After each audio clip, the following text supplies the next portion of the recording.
You know what time it is. It's time for the best 120 minutes of your day.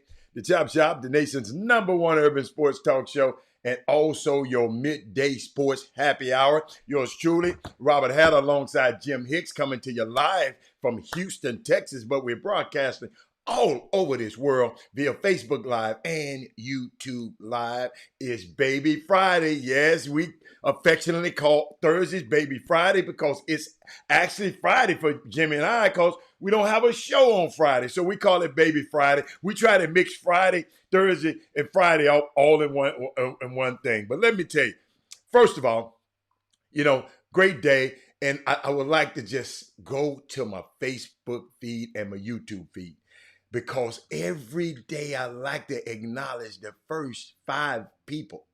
I call them the starting 5 that signs on to the page, to the feed.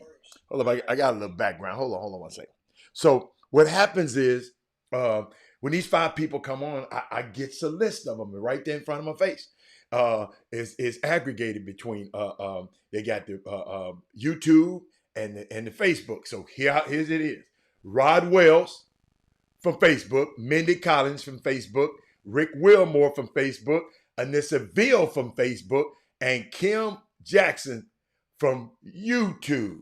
Okay, that's how they got it. Now, that's how they put it up there. Then we got our 6th man of the day is Chris Charles. He with Facebook.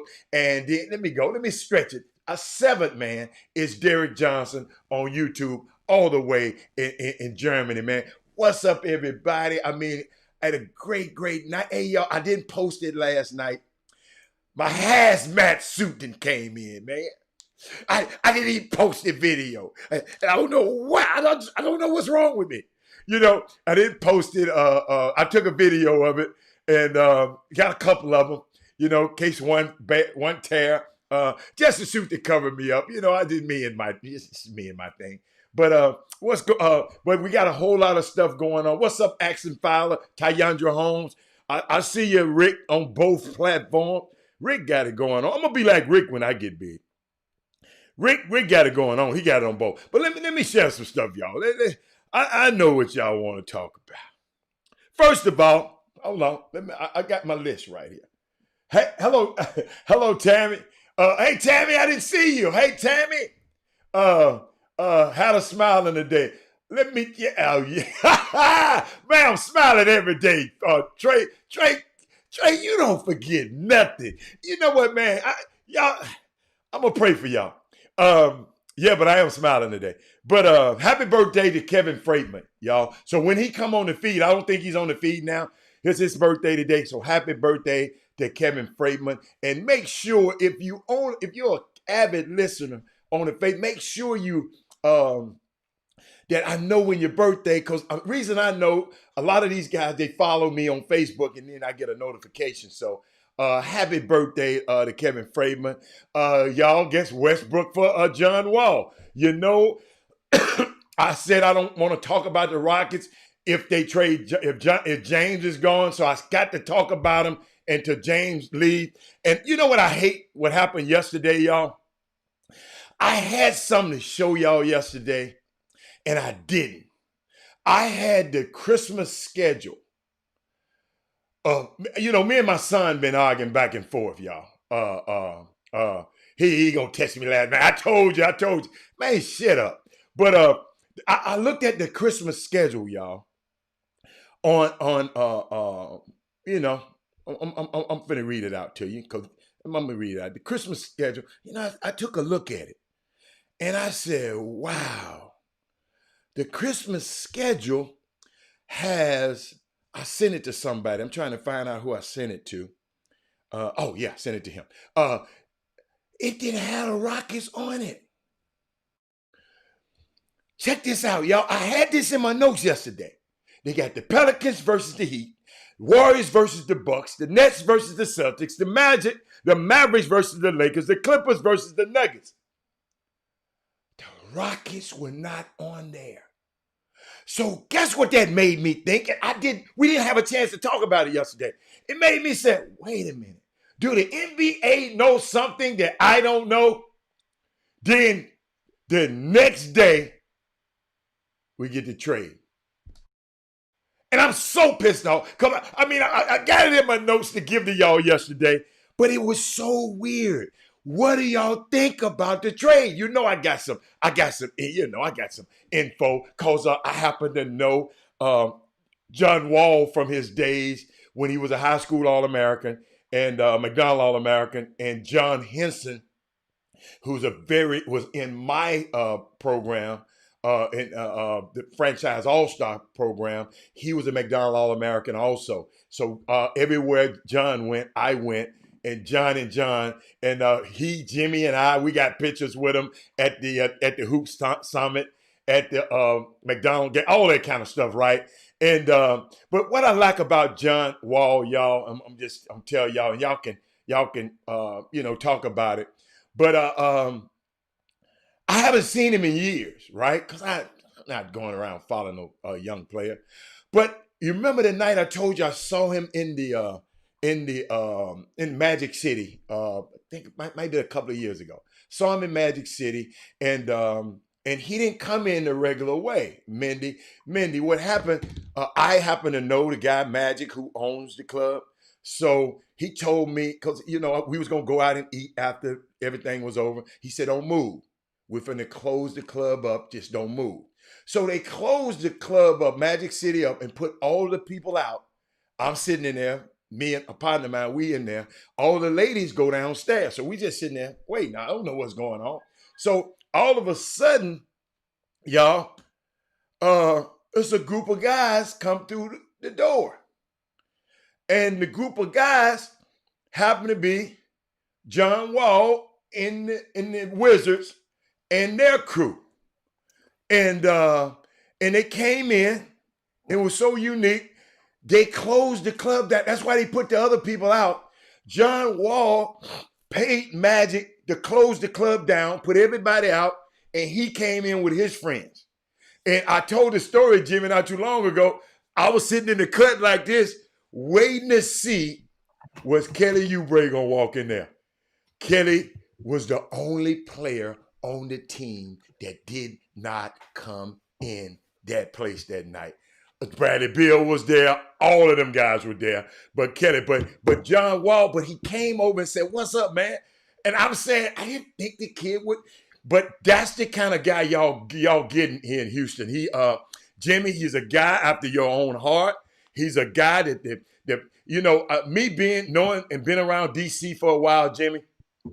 DC, the street people in DC don't embrace everybody, but they love John Wall. Now the management and John Wall, they wasn't getting along, but the people out in the, he always giving. He's always a giving guy. So I just wanted to share that with y'all because a friend of mine called me this morning to remind me of that what we getting when he come to Houston. So, but they say he's a cool guy. And I know some of y'all don't like other people because y'all say they're not cool. But this is just a genuinely cool guy. But and we traded him for Russell Westbrook in the second round. A first round protected pick. But Jimmy, when I found out, it's a lot of protections on that pick. It's protected here, and then the last protection, it might wind up being two second round picks. That's if all of that don't go through. So it's a whole lot of stuff, but at least the Rockets got something. I'm gonna tell you the truth. I didn't. And Jimmy, and I'll never forget you said some real key, and this probably, I guess you didn't say most of the time. I guess you said most of the time. When a trade leak out like this with the Houston Rockets, you said don't usually go through. But what was different about this one? That you feel that theory, it not necessarily, Coach. There's no absolutes in anything. But what made the Houston? What do you think? It's just fidgeting me at this time. Why the Rockets do it? It's just a lot of stuff, and I got some opinions. But since you're here, I just want to let you join into the conversation. What do you think, man? What do you think about this? Because I think Harden's coming next. I don't know how soon, but I feel it's coming next. That's just my point of view. Not nobody else's, but I think it's coming next. But Jimmy, what you think?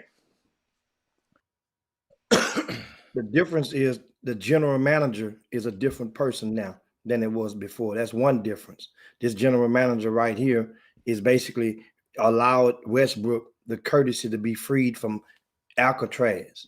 So that's what Houston has become to he and Harden as a unit is basically they're on in they're locked in. They're on lockdown with this program.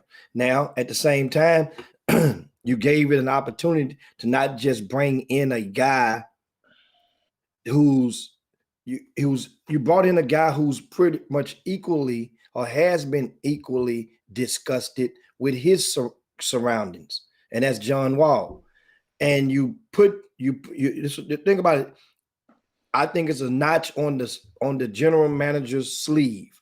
One, you gave Westbrook an opportunity to go with somebody that he knows, that he's worked with before, and that's Scott Brooks. Number two, you give John Wall an opportunity to go with somebody that he's worked with before, and that is Boogie Cousins. They were teammates at Kentucky. So when you can, it's like it was a happy medium for both sides of getting out of their so-called Alcatrazes. Because we all knew Bradley Beal, even though he had just re-signed, you know what time he was trying to get the hell up out of there, either him or John Wall. Now you mentioned in regard to Harden. Well, first, let me inject. The other day, I mentioned to you that Rockets had started training camp, and the newer players were to become on December the 1st. The veterans on December the 2nd. And even then, I wasn't told that Harden or Westbrook wasn't even expected to come then. And that was the reason why, because they knew why would they come? That's why people hold out. That's why people make a stance. So now it comes very obvious as the reason why. And up in the Washington, D.C. area, so I checked one of my guys up there this morning up that way, and it was like they knew John Wall, the minute that the owner or the upper management came out about a week ago with a story saying John Wall ain't asked to go nowhere, trying to make it seem like he was happy as a lark in Washington. And hold up, and Tommy Shepard said he wouldn't trade. Tommy Shepard, who's the GM, said he wouldn't trade John Wall. But that was the kiss of death. That was the kiss of death right there. When they did that, you can best beware. It was kind of like Alvin Gentry when he told New Orleans, y'all relax. I would never get rid of Anthony Davis for those guys. We don't even want them. I don't care what the cost. Then they come in over my dead body without trade. So you just pay attention, and then you make your own conclusions as to who's telling the truth or who has a history of lying to you. And that's the thing. And I like as far as the trade itself, I like it. I mean, I like it. I really do. If a person, understand something, you ain't going to give him away for nothing. Russell Westbrook is better than John Wall. Understand that. But John Wall has been sitting on ice for a year and a half, almost, right? Maybe 2 years, for the most part of 2 years, 2018. So we don't know what we're going to get out of this John Wall. People started somebody killing me this morning. Well, man, what if he get hurt? What you mean? What if he get hurt? What if Kevin damn Durant get hurt? You know, it's worth the risk. It's worth the risk. When you think about it, you got an Olympian, you got an NBA All-Star, you got a guy that was second in the league in assists behind Harden or two in his last complete season. So guess what? You like the Rockets. I mean, and I understand. No, but there's a lot of teams. There's a lot of teams that when they say the word rebuilding, they really go to the ground and start putting bricks from the bottom up. Jim, but guess what? I think it's something. I'm just telling you, a Harden trade is imminent, and that's all I'm gonna say about it. And one thing I do love about getting rid of Russell can be really headstrong, okay, and a lot of the players like him, but sometimes he can be management, and sometimes you got to understand. Some people in management can't. They can't put up strong black brothers.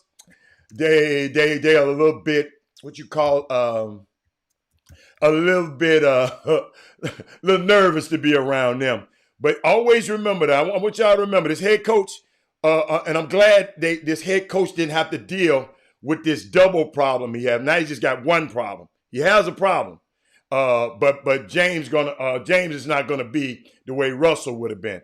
But always remember, it's been 700 days, y'all, since John Wall has played a game.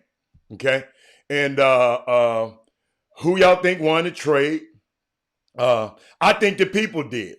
And I think this made way, like I said earlier, I think this made a way for the Harden trade.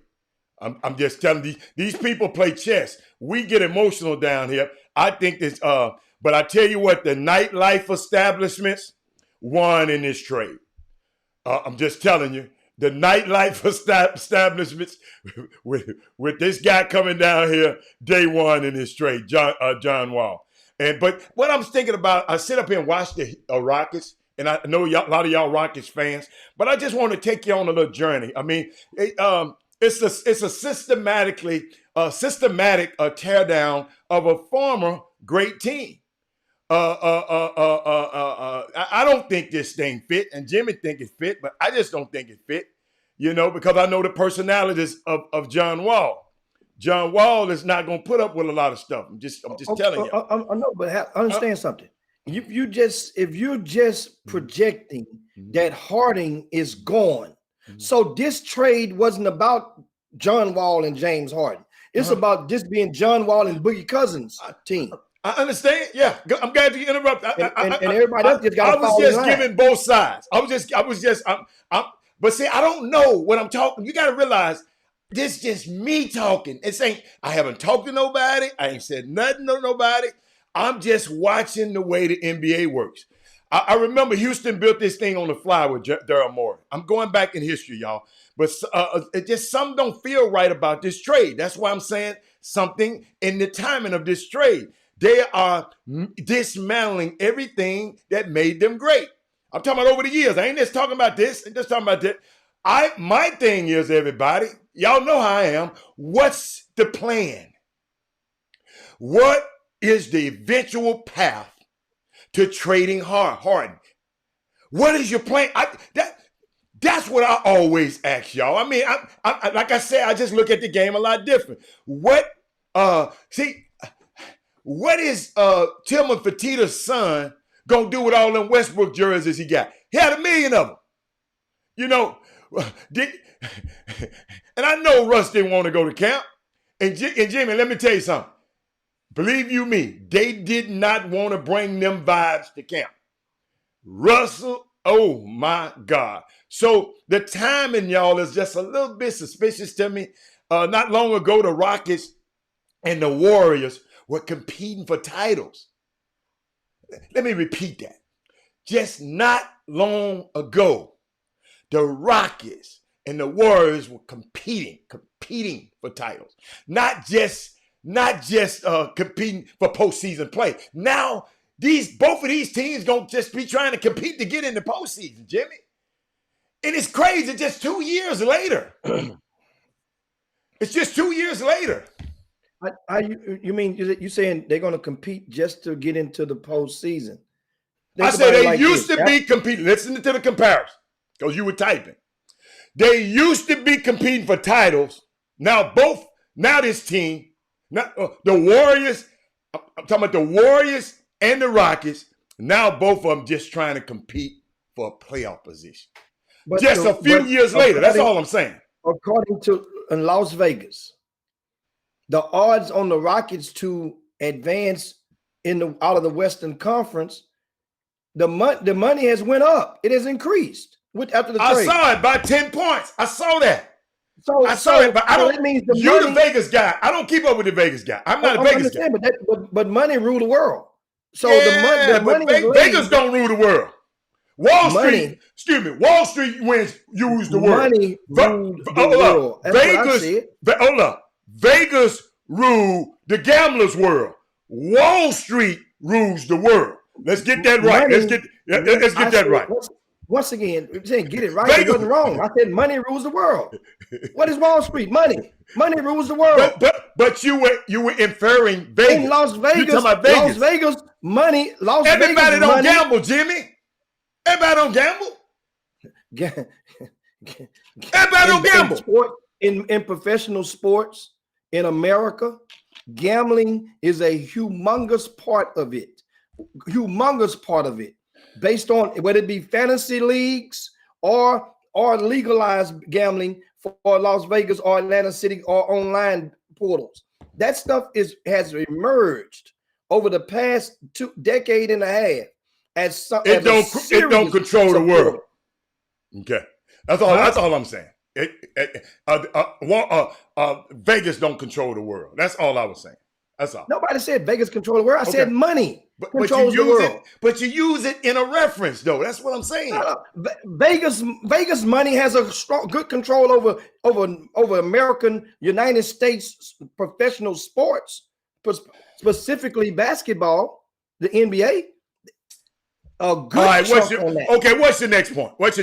Vegas.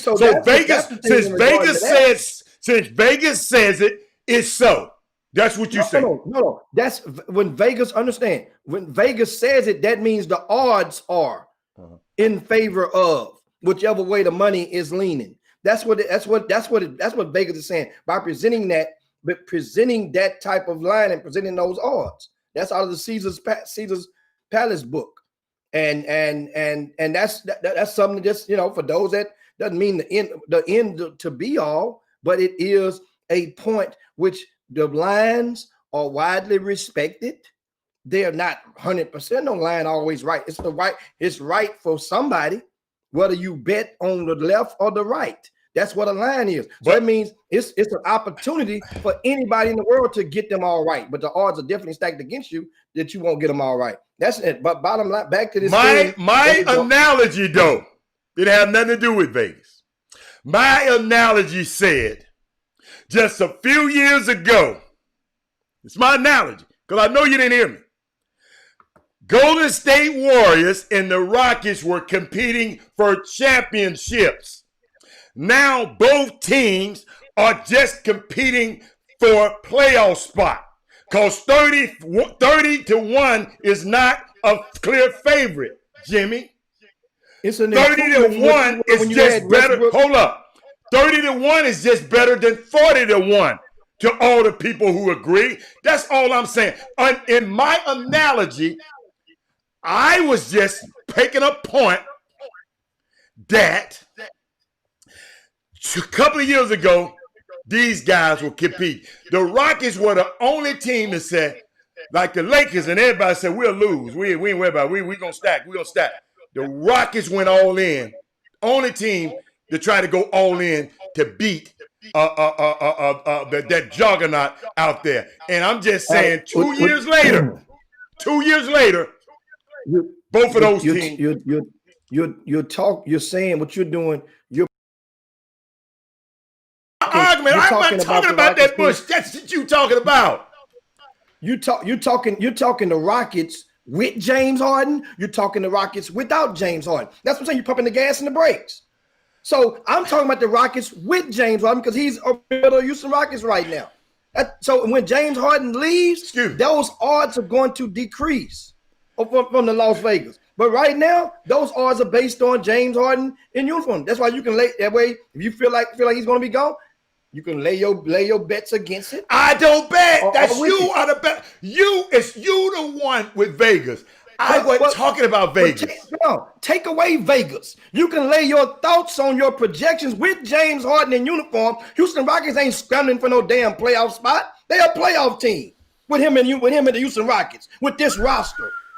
This roster ain't no damn way. They're scrambling for a playoff. Now Golden State, that's another problem. They got their own problem. Houston Rockets ain't scrambling with James Harden. With you a fan, man. Right, you're talking from a fan point of view. Okay, I understand. They're not scrambling right. To me, they scramble. To me, they scramble. Nobody picks the Rockets to be the 9th best team in the Western Conference with this roster they have right now. Right now, today.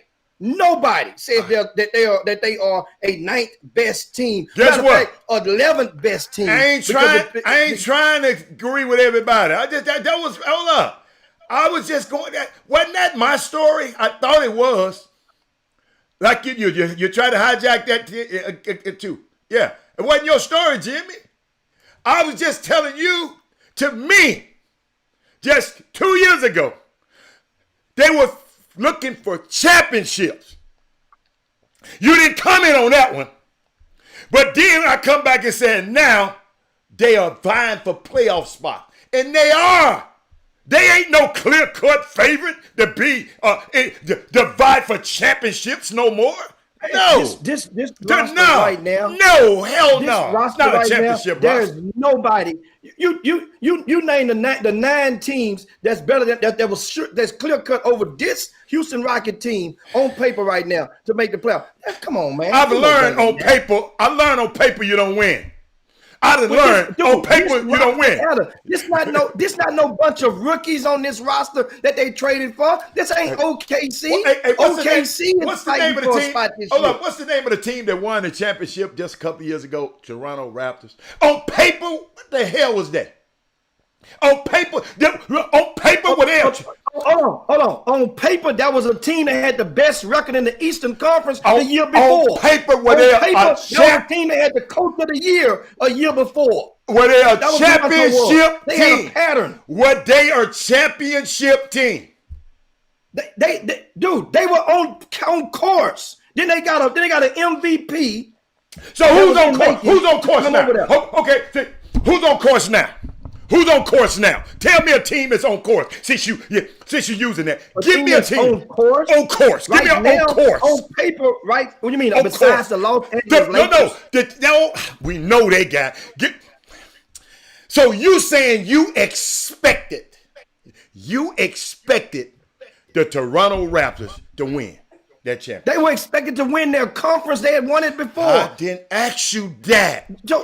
So you win your conference. I didn't ask you that. Hold on.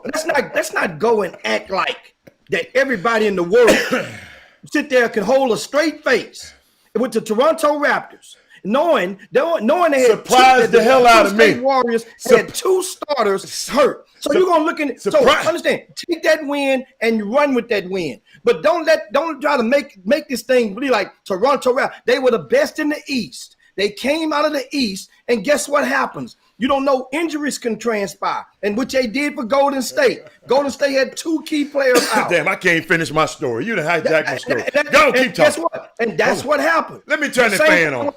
The same thing with Miami. It happens with injuries. You get a crease and you get on through there. That's why you play the game. That's why you play the sport. Shoot. But once again, this Rockets team, your disdain, understand, your disdain for the Rockets, it seeps out of every pore on your face. It seeps out. Guess what? We understand that, but guess what? This Rocket team, even in rebuilding mode, with the team they have right now, they're still projected to be atop the home of 4 seed at lowest right now. With this team right now, at lowest a 4 seed. Now, I hope you don't believe. I hope you just talking for the show. I hope you don't believe some of this stuff. I really hope you don't believe some of this stuff. I really do. I really do. I'm not for real. I hope you don't believe some of this stuff that comes out your mouth. That's going to concur with you to believe that this Rockets roster is not a playoff. Is fighting for a playoff spot. I'm gonna show you something so unique. I don't look for nobody to be on my side. That's you. I don't seek the approval from the people. No, Jimmy, I ain't never said, hey, y'all, agree with me. Agree, please. No. I have I look at the game different. I try to tell you that. And I just Rockets, you feel, being a fan, the Rockets on paper, they got 2 limped former superstars, a disgruntled superstar, And I don't know who the hell else they got. You talking about Kristen Wood. And you telling me two lame, limp, former superstars. I call it well rested. Hold up. Well rested. Jimmy, have you ever had your Achilles hurt before? I mean, just bruised. No. Okay. No. The worst injury in sports. Kevin Durant got to deal with that thing. So, okay, and they're not the only two. Yeah, but I'm just telling you, Kobe Bryant was the only one that came back and was successful playing with this injury. That's all I'm saying. So what's the threshold for success for John Wall coming back after sitting out 2 years? Jimmy, what do we call success? I'm gonna tell you something. I don't care. My thing is, I'm telling you, I just hope the Rockets sooner, more than later, trade James Harden and just put me out of my misery. That's what I'm talking about.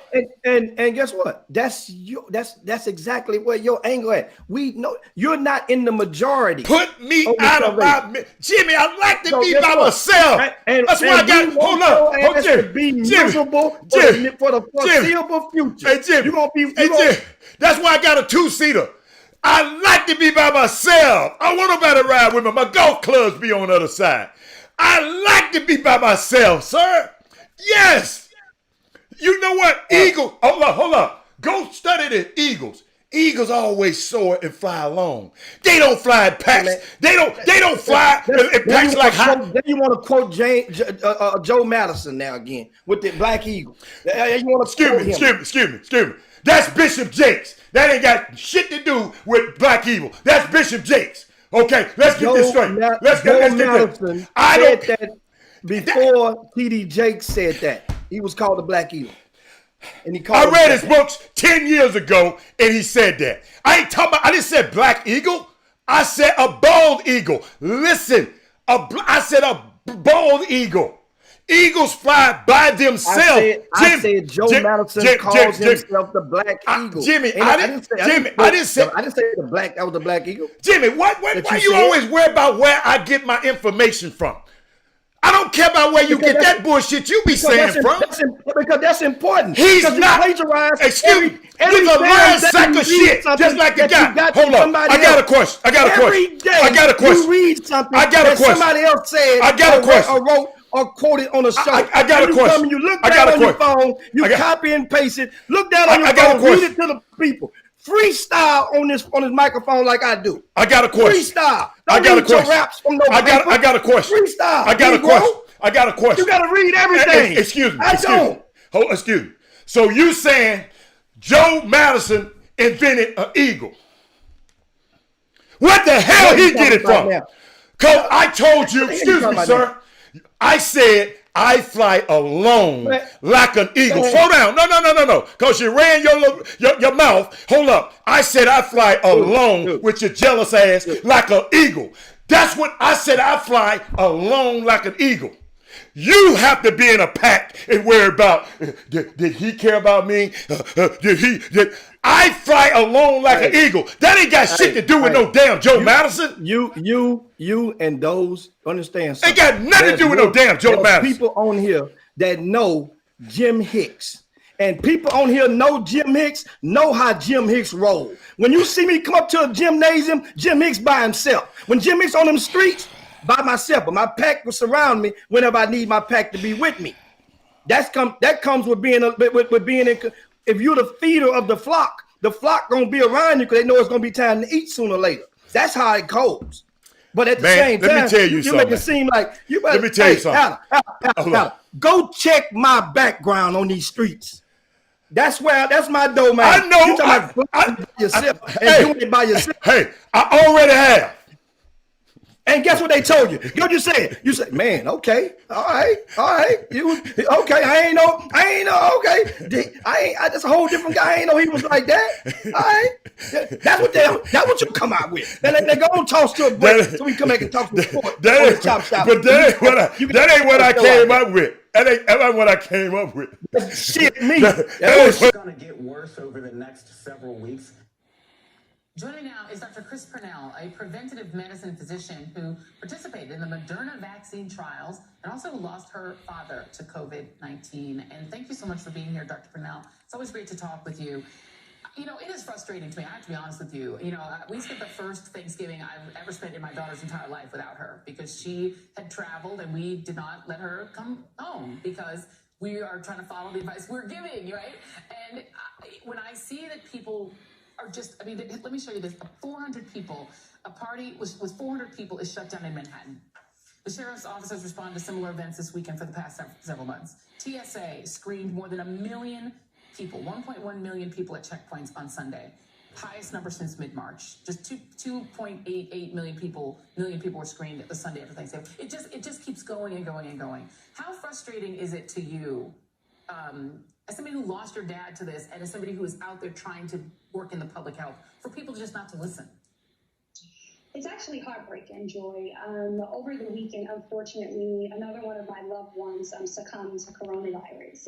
I had a cousin in the hospital with a catastrophic stroke, most likely due to his coronavirus infection. And I spent my pre-Thanksgiving on the telephone, making phone calls to friends. I even gave counsel to members of my church, Beth Hashem Yahweh, via Zoom. So it is difficult to see that people are just too fatigued. I think that's the best way to say it, but we can't let up. We must keep saying the same message over and over. My family, we would have loved to have been together, but we had to do it via Zoom, and that's just what the safe thing is to do. That's just what the public health recommendation is right now, and we're going to have to hold the line so that we can enjoy better days ahead. Yeah, I mean, Welcome back to the best 120 minutes of your day. The Chop Shop, the nation's #1 urban sports talk show, and also your midday sports happy hour. I love your comments. Keep them coming. Keep them coming in here, y'all. Boy, y'all going to learn something today. Y'all going to learn from a note taker today. And all pleasure, hey, let me tell you something. All wisdom is pleasure wisdom. Only stupidity is original. And don't y'all ever forget that. Find out where I got that from. And now let's keep on. Let's keep it moving now. Find out where I got that from. Eagle. So what else we got? What else we got? We was talking about James Harden before we left. Excuse me. We were talking about the Rockets. Oh my God. We're talking about the Rockets. Is everybody straight on the Rockets? So what's your next subject, Jimmy? Yeah. Well, hey, Latrice, of course I come back from a commercial, Jolly. You take this serious. I don't take it serious. Okay? You take it serious, Latrice Hughes, since you want to run your mouth. You take it serious. Let's go, Jimmy. What you got? now you just asked me. I just posted that on the site, on the Facebook feed. You asked me to find out where that quote come from. I just gave you the author of that quote. All wisdom is plagiarism. Only stupidity is original. Yeah. That's by Hugh Kerr. Okay. Guess what? I just put it on. Guess what? On there so that. But did you? But hold up. Did you understand what it means? Did you understand what it means? I know you read it. Did you understand what it means? Everything under the sun has been here before. But if you don't go to church, you wouldn't understand that. You got to go to church to understand. Yeah, you wouldn't go. Yeah, you wouldn't understand it. Everything ain't nothing new under the sun, Jimmy. Everything. Hold on, excuse me. Everything you've learned. Only the wisest people in the world go to church. Hold on. Everything you've learned, you learn from somebody. I got a question. Everything you clowns have learned, you learn from somebody. Whoever agree with that bullshit, everything that you've learned, you learn from somebody. Somebody had to write the book for you to learn from it. Some people are good note takers. But I love it. I love it. What's original? Tell me what's original. Tell me what's original. Even what you doing with high school basketball. Somebody did it before you did it. Nobody did what I'm doing for high school basketball in Houston. Listen, that's bullshit. Nobody did it like I do it. What I did was doing. Nobody did that. You know why? Because the mechanisms for text messaging wasn't even around when Jay Parker was the guy before. So the methods which was used by me to implement. We ain't talking about the methods. We're not talking about. Nobody did it. We're not talking about the methods. But somebody. Wait a minute. Was it high school basketball going on in Houston? You just say what I do. Excuse me. You say what you do. Excuse me. Was it event operating in other cities in the world? Hold on. I got a question. Was it event operating? You're talking about event operators. I'm not. What else you do? What else you do? What else you do? It was RCS Sports came before the event operating, covering the city, providing intel to the college coaches. Okay. In a manner. So nobody has never. Hold up. Nobody has never supplied intel to college coaches. In abundance for this city. Nobody has supplied the phone numbers to the kids. They always would supply the phone numbers to the person that was in charge of the kids. Jimmy. All you did is put your spice on it. Everything that I say, I put Robert Hatter spice on it. Every preacher who preach, they put every politician who talk. They have a speechwriter. You got to be active, but if you don't understand that world, then I can't explain it to you. I can't explain it to you. Can we get on to the show? Because I'm not going to ever agree with what you just said. Never. Let's go. What's the next? That's not required. The people see what they hear, what they saw. I don't care about. I told you I'm an eagle. I fly alone. Jimmy, do me a favor. I just said Black Eagle. Go and study the bald eagle. They always fly by themselves. Only hyenas and wolves, people that travel in packs. That's all I said. But Joe Madison said that. That's plagiarism. What the hell is that plagiarism? You got to be out your mind. Come on, man. Come on, man. Guys. Come on, man. In closing, let's close. One cliche that I use. And let me see who wrote this cliche. Oh my God! No! Don't you go get nobody else's cliche. Oh no! That's if you give them credit, that's what you're supposed to do. I don't have Jimmy. Jimmy. I just gave Bishop Gates credit. But you guess what? Hold up. I gave Bishop Jakes credit. What you say? Man, come on. I'm finna go to another subject. Saying, guys, and I was trying to find out the author of it. But this came from back in the from your grandmamas and when you were little. So it's an old or universal cliche that floats like a proverb in some communities back in the day. And it says a hit dog hollers. So but I holler all the goddamn time. So I guess I get hit every day. Hold up. Jimmy, your words ain't that powerful, baby. Your words are not that powerful. This the way I am every day. You the one getting out of character. This the way I am every day. So I guess what? I'm hollering every day. So I get hit every day. What's the next topic, though? You holler in church? Hit me. Yes, I hit. Yes, sir. Yes, sir. Okay. All right. Yeah. Now, meanwhile, speaking of hollering, let's go and talk some collegiate basketball. Because he ain't smart enough to come. Collegiate basketball. The Baylor Bears were in action last night, and they knocked off Illinois in a great game, which I ended up watching late last night. Baylor Bears pulled it off down the stretch, and I wanted to know, of course, Thaddeus Moody. Shout out to you up in Chicago. What did he say?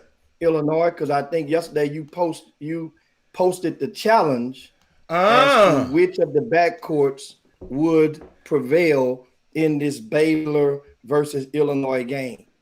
And Thaddeus Moody, there you go. Let's see how that fared out. We're gonna take away that plus and minus point. You want to add that, that's not, we're not gonna do that in college basketball, right? In that game. But let's look at the Wait a minute, hold on. What was his challenge? That is, you can post it up. Basically, he challenged the guards, the quartet from Illinois, I don't know if he posted, but I don't know if he challenged the 3 starters or the quartet versus Baylor's 3 starting guards or their quartet. And yes, and Thaddeus already knows whatever it was, he lost that bet because Kevin Freedman took him up on the offer. And last night, Ayo used to play with the Mac Irvin Fire. That dude's 6'5" now. That dude playing. A monster. That dude, hey, you saw how smooth that shot was coming over there? Monster. He did not shoot it well from the field, 6 for 18 from the field. But you can see when he got to certain spots and he got that ball and that release, that stuff transfers over. Okay. He on that board. He gonna stay on that board. Oh shit, yes. Oh yeah. A monster. I didn't realize how smart he is, and because I didn't know him, I didn't see him play for the Mac Irvin Fire. I didn't ever see him play. Yeah. But I like him. So that's one. Tell me. So that's one guard. That's one. So who else they got? The other one was Williams, the kid Williams from Illinois. I'm keep going. DeMonte. And okay. DeMonte is like and that's another thing about them. Their guards, most of them are homegrown. Like it's like they're basically a college grassroots backcourt because he's from outside of Chicago or nearby from Champaign. I don't know how far it is from Champaign. I want to say one of the coaches, assistant coach from Kansas that we had on the Chop Shop. Towns. No, not Towns. You gonna get Howard. Jared's Howard. Yeah, they from the same hometown. Okay, yeah. He was talking about this kid that he was telling about the kid he almost had him at Kansas, but the kid ended up staying home in Illinois. So the kid DeMonte Williams, he's a strong guard that can get you a double-double. Last night he fell short of that double-double last night. He only had 6 points. He had 7 rebounds though, 6 points. The other guard, Frazier. He was close, man. He was close. Frazier good now. Frazier one had that kind of reminds me of he don't even look of an old Luther head. He don't look like no basketball player, but he is very efficient with the left hander, right? Talking about the left hand. Yeah. He had 8 points. So Ayo had 18, Williams had 6, Frazier had 8. But on the other side, all 3 of Baylor's guards that was in the starting lineup got double digits, and they pretty much set the tone. Then that boy that came off the bench, that came over from Presbyterian, the transfer, Flagler. Oh my goodness! He had 18 off the bench. Oh 6 for 11 from the field. My goodness! Dude, when you got that type of productivity off the bench. And then your guards was grooving. They all were clicking. They all were grooving. Of course, Butler took the most shots. He took 18 shot attempts. He didn't have a good game. He didn't have a good game. Yeah. He didn't shoot it well on the offensive end. But the thing was, for as Butler, he got 3 steals. The most of any player in that game last night. So that means he was making up for it. Your defense can keep you on the court. I didn't realize that Baylor's commitment to defense like that. Those dudes go at your behind. Who is the defensive coach on Baylor's staff? Who is the defensive coach? They're gonna all take the credit. I know they do. But who is they ain't gonna never let one guy. Okay. I'll leave it alone.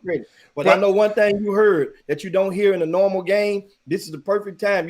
Next time you guys watch a collegiate game, you heard a bunch of sneakers squeaking and talking and communicating. If you watch news broadcast, turn the volume up. You can hear that. You can hear them guys talking on defense, and that's what Baylor was doing. And I'm gonna tell you something else. Who is the young fella with the funny name? Oh man, they call him all day Joe. That's their nickname. The big fella that transferred from UNLV. Yes. Oh my. They call him all day Joe because everything he do it all day. Oh my goodness! And guess what? He was the greatest cheerleader when he went out the game. And he came off the bench. He starts anywhere else in the country almost. He came off the bench. Do you see? Understand something. I understand Baylor's number one, number 2 in the country, depending on the poll. And I understand that. So that's the top of the chain. But And it wasn't always, but you have to look at the bodies of these players and the length. So when people are saying length, you can't coach the length of a lot of these guys and the athleticism of a lot of these guys. And we see a high school player, and we immediately, do you realize some of these 12th graders will have to play against these guys next year, twice in conference. So do you think they're ready? Think about it. And so in our mind, we cut a lot of these kids and their families. It's time to just do a better job of scoping reality into this stuff. There are a lot of freshmen out there doing well right now. But at the same time, we know some that's doing well, obviously they went to the right school. They went to the right program. They went there. So in a win like that. And you remind me, keep saying, you remind me when you mention parents, you remind me of somebody wrote this, somebody sent it to me in the mailbag. These not my words.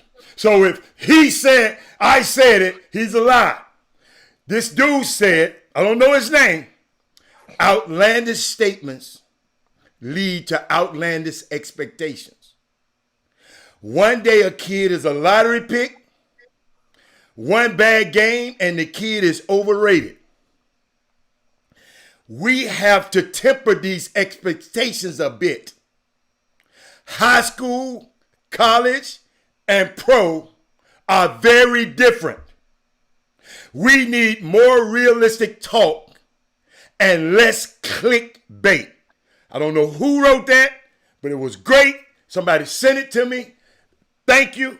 And I sit there because we got people he's a pro. He's a pro. This kid's a lottery pick. Then one bad game, he overrated. Oh, I see that right here in Houston, Texas. From a lot of y'all. Some of y'all on this Facebook feed. And I see it all the time. And then somebody came back and said, no doubt, man. I forgot who these people are.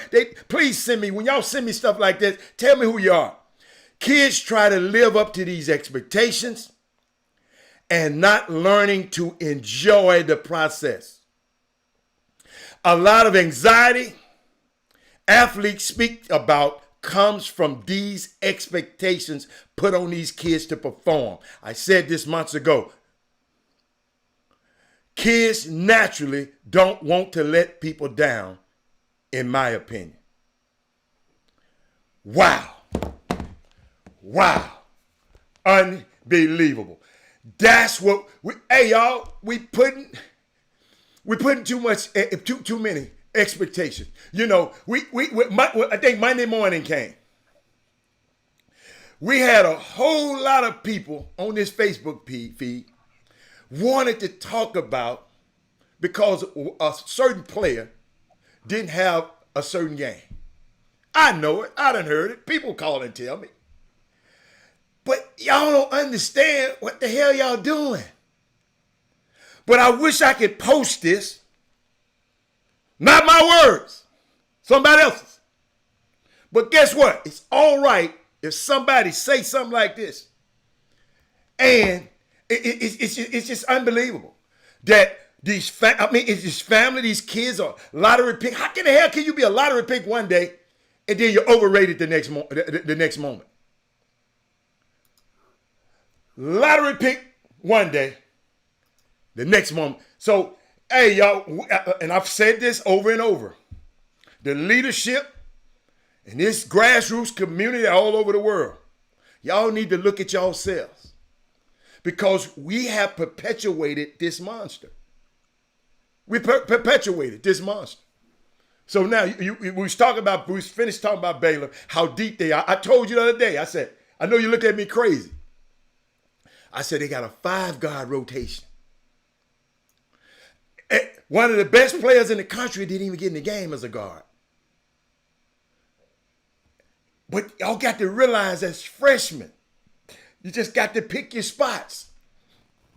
In a 5 versus 2 game like that last night, somebody just, if you got all them guards, the rotation's going to shorten. So that's why months ago, I was talking to some young players and they were just talking about the unrealistic expectations that their parents and their friends and everybody put on them. These young kids. You remember in high school, if you look in the paper or you look under the door, it's boys basketball. When you go to college, it's men's basketball. So these young kids are saying, hey, man, yeah, man. I mean, y'all, it's a kid quit playing basketball, period. Because he said, I always had to have to fight with my daddy. I told y'all the story. I said it had to counsel the kid. He said, every time I have a good game, we cool. If I have a bad game, he want to fight me.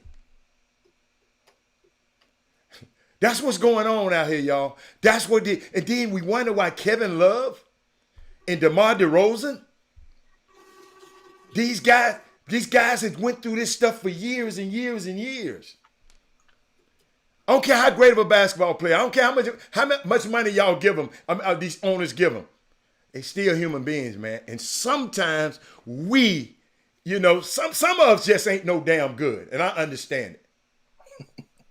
Some y'all just can't help to talk negative about other people. Can't help it. You got the old lady used to say, you got the can't help it. You just can't help it. It's just in you. It was the Ray. What did Duke say? A Carly Frazier, a Carly Haley on A Time to Kill. He said that's just the way you was raised. So we got that. And I said, parents, man, I know y'all want these kids to get an education. I know we got to go to the break. I know we got to get these people, these kids. I know you don't want to pay for their education, but man, we can't run the kid crazy. So, but Chop Shop, we'll be back in a minute. We got some more college stuff. We got some more, because Adam will be here in a minute, but we'll be back in a minute. Chop Shop. Let me find the commercial.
Welcome back to the best 120 minutes of your day.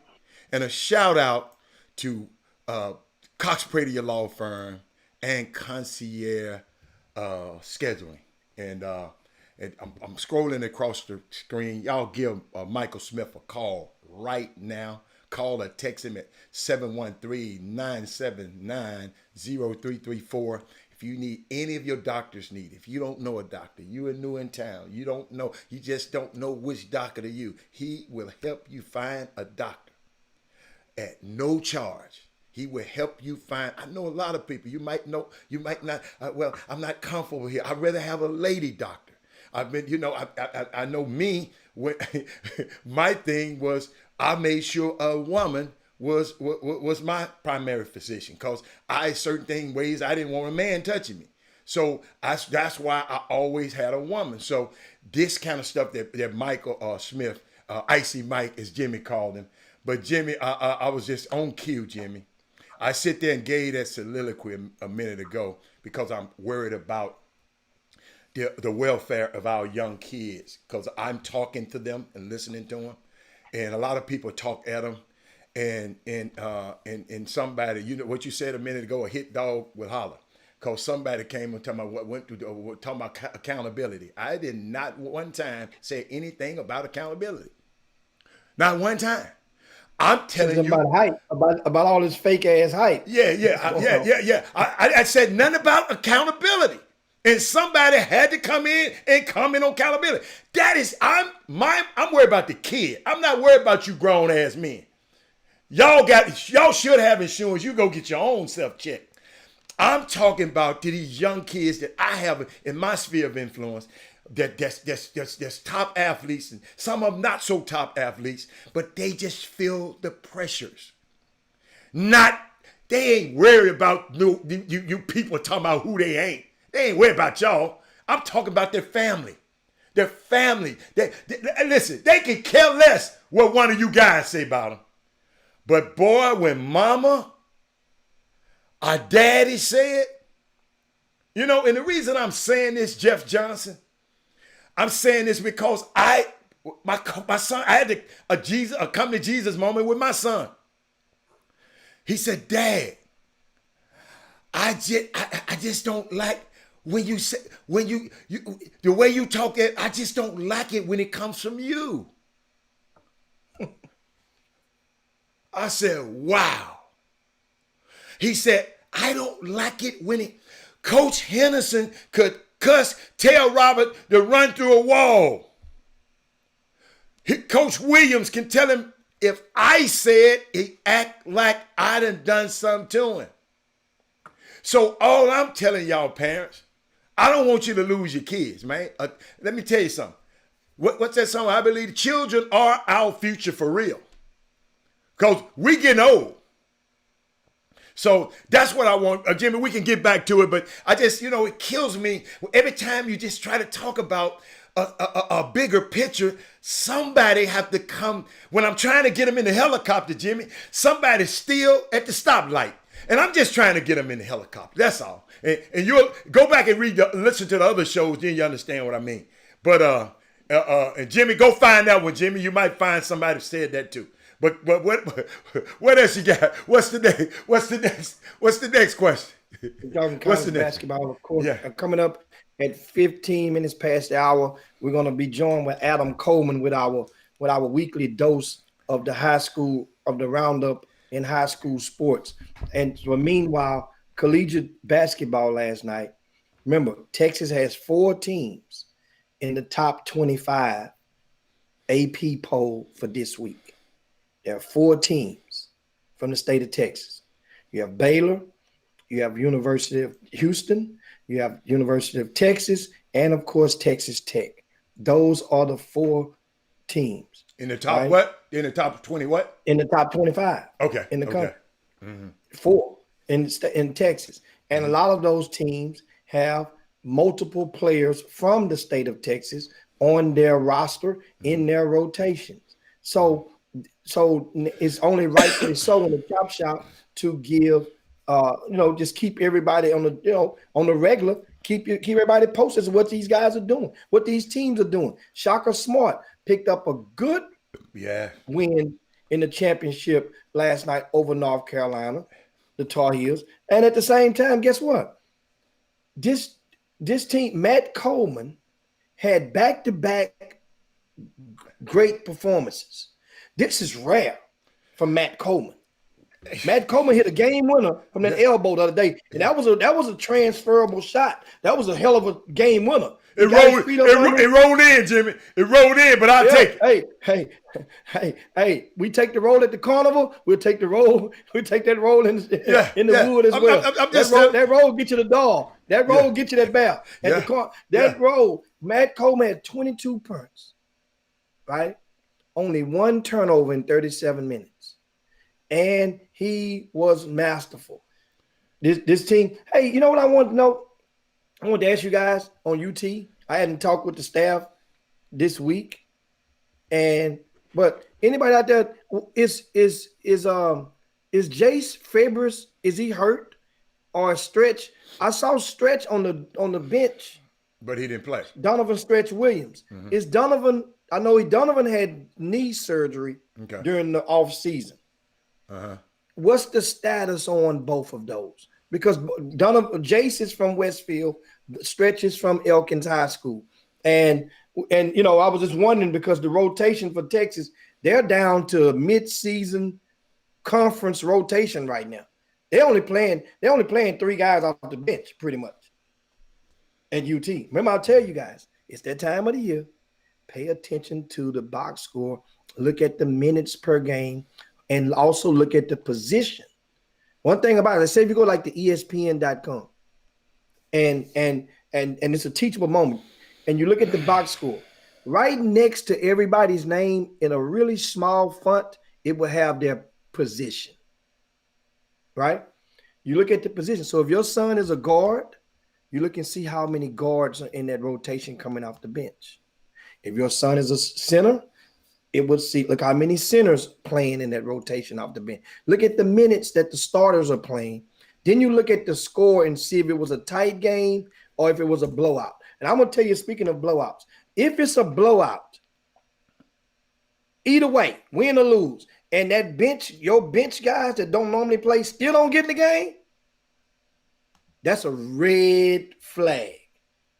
That means they ain't putting you in the game in a blowout. Normally, you try to get college coaches would try to get those freshmen good minutes in a blowout. That keeps the family happy.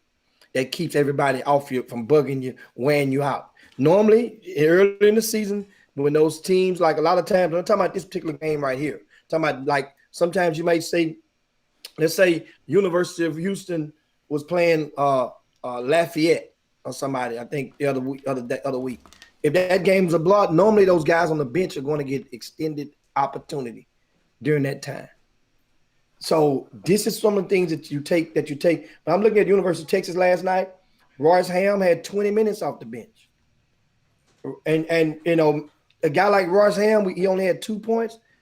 But trust me, Royce Ham has long made it known.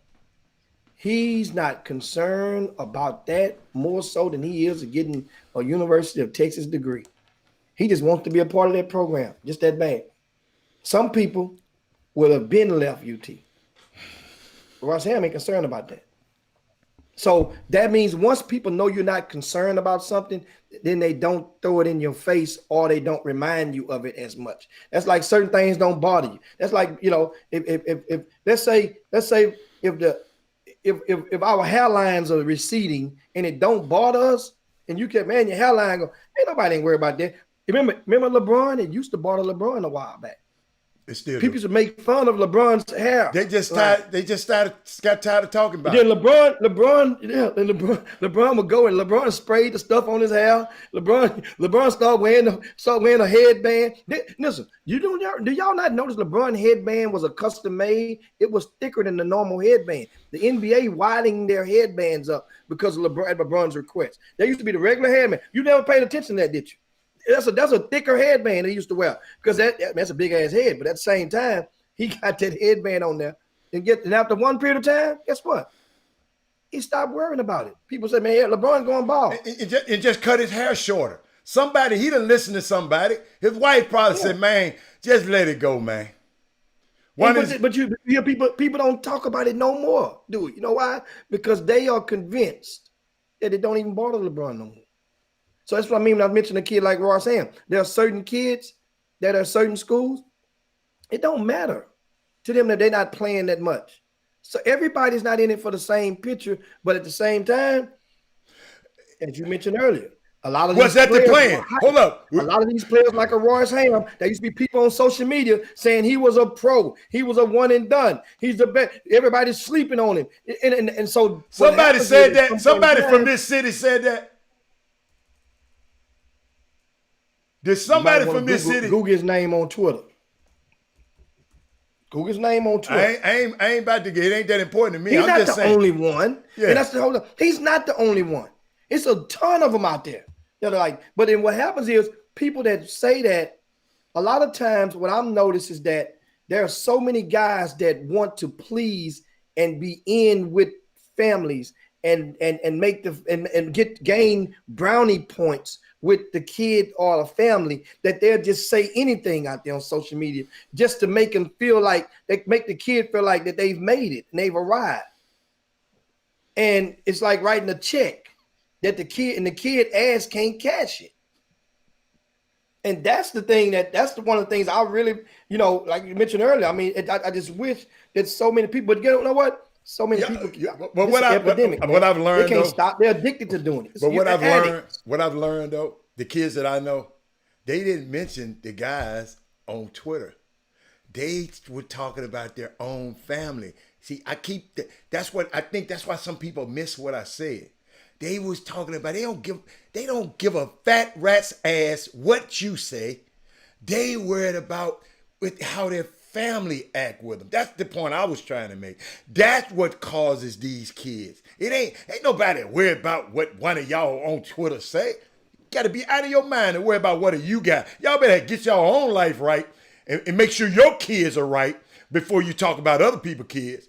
So that's the point, Jimmy, that I got by me talking to these kids. They were talking about their family members. So I just want to get that clear. They were saying that family members put this kind of pressure on them. Or if my mama's not happy, if my dad, man, I'm trying to get my mama out of this, but that shouldn't be a kid's responsibility. I know they do, but that shouldn't be his responsibility. But yeah, what other college player you want to talk about? Yeah, well, we mentioned the UT game, big win, props, and of course, Longhorns improved to 4-0 on the season. And one of these things, man, is just, guess what? What team is there a team on the schedule, or what should UT? What can they do to turn a lot of the scrutiny and the disdain that's out there for Shaka Smart? And that's the question that I'm putting out there to you guys right now. Why it's early? Let's not wait until come. Remember now, whether you guys realize it or not, University of Texas last season before the COVID, they were going to the dance. They finished tied for either third or fourth place in the Big 12. Once again, I say it again, they were tied for either third or fourth in that conference, in that mega conference last season. So think about this. They said they got to beat Baylor. Derek Daniels said they got to keep winning. I mean, Chuck McGowan said they got to keep winning. Derek Daniels said they had to beat Baylor. Somebody said they had to beat Villanova and Kansas. I mean, hey, I think it's a good thing. Let me put this in the vault. That way, so beat Villanova, beat Kansas. That's in conference play. Beat Baylor, which comes before Kansas. So logically, they're already like in the top 20 in the country. So what was your request? What was all in the top 10? What was your request? What was your request? What was your statement? What do they have to do to get what people's respect? I was really talking. They got my respect now. They got my respect now. I mean, because people's like, man, Shaka out of there. Every time they'll win 4, you ignore. That might be that's t-shirt. Win 4, they ignore. But then they lose 1, get the gun. You win 4, you ignore. Lose 1, get the gun. And the next opponent is Villanova, and that will be on this Sunday. University of Texas is playing Villanova this Sunday. And Jimmy, you know what I learned about too? And parents, y'all be a little bit more patient. Somebody mentioned it earlier. I don't want to take your thunder. Somebody mentioned it was no preseason. Trey Phillips, I think. There was no preseason games this year. No preseason. No scrimmages. Because I know, a lot of people, so don't panic so quick if your kid ain't played yet. Or if your kid's not playing right now. We got to let this thing fold out a little longer, Jimmy, because they had no preseason. They barely had 5-on-5 colleges. Y'all, this is a unique year. And for these guys to be out here playing and putting themselves in these bubble situations in these cities, man, I take my hat off to Shaka, man. I promise you. He made a believer out of me. Because I was sitting there, I was wondering, my thing was, I was saying with all those resources. See, I look at the resources. With all those resources, you should be winning. Jimmy, you just said the other day, you told the people out there at Legacy, man, if you getting all these resources, you got to win. You got to win. You follow me? So that's what, and I'm so glad to see him win. I mean, and because guess what? I live in Texas. That's supposed to be the what you call it, the flagship program in the state of Texas. It's supposed to be. You know, so of course, I just and I know a lot of people were against him, and I didn't have no, not were. Or still is. Okay. Well, then that's something different then. Well, winning ain't the thing then. Okay. So okay. That's so that's where we at right now. Understand? To some people out there, Shaka got a life sentence. He can't do no right. But the credit for with this roster, Greg Brown is not producing to the magnitude where he's dominating. He had a dunk of the day in that first game. Yeah. But Greg Brown fouled out with 2 points the game before. He had 10 points last night, which is good. But for a lottery pick, he had 4 fouls. So Greg Brown think about this, Adam. In the last 2 games, Jimmy, Brown had 9 fouls. So you're 9 fouls in the last 2 games. So you saying he's a lottery pick? That's what you're saying. Greg Brown is projected. You know what I'm saying? I'm according to the projectories. He's projected to be a lottery pick when he at the beginning of the season. Okay. Now when you see that, we don't expect. Certain people got different expectations. That don't mean you got to go out there and score 30. That means you have to have dominating sequences within the game. That whereas when the game is over, you've put massive fingerprints on a particular contest, especially if the opposing opponent has NBA prospects. Yeah, and Jimmy, I keep hearing people talking about Shaka listen to the wrong people. He can't listen to everybody. And I learned this long time ago, Jimmy. I got this from Bill Cosby. So Google this, Jimmy. The quickest way to failure is trying to please everybody. You can't please everybody. I keep hearing that. Shaka listen to the wrong people. Who in the hell is the right people then? Because I saw 2 people who agreed, who said, one person said it and one person agreed with it. Who is the right people? If he been listening, because Jimmy, I'm just curious. If he been listening to the wrong people, who are the right people to listen to? Gentlemen, I'm not going to call your name. You know who you are. Who are the right people? He listened to the wrong people. I just want to know. Walter Yates, who is Shaka Smart supposed to listen to? Well, here's what I think what happened with Shaka. And some of you guys, it's okay now to admit to it. Within the confines of Texas. This is only primarily for those within the confines of the state of Texas. Here's what happened. What I saw. Mm-hmm. When Shaka first got the job, right, about 5 years ago, mm-hmm. It was in the midst of the grassroots season was just kicking off. That gets kicked off. When he got hired, it was already in bloom. Shaka goes, coming from VCU, he had a certain eyeball that helped him to be successful in identifying the talent that helped the VCU win at that level. Follow me now. So you get a pay raise and another job hired at University of Texas.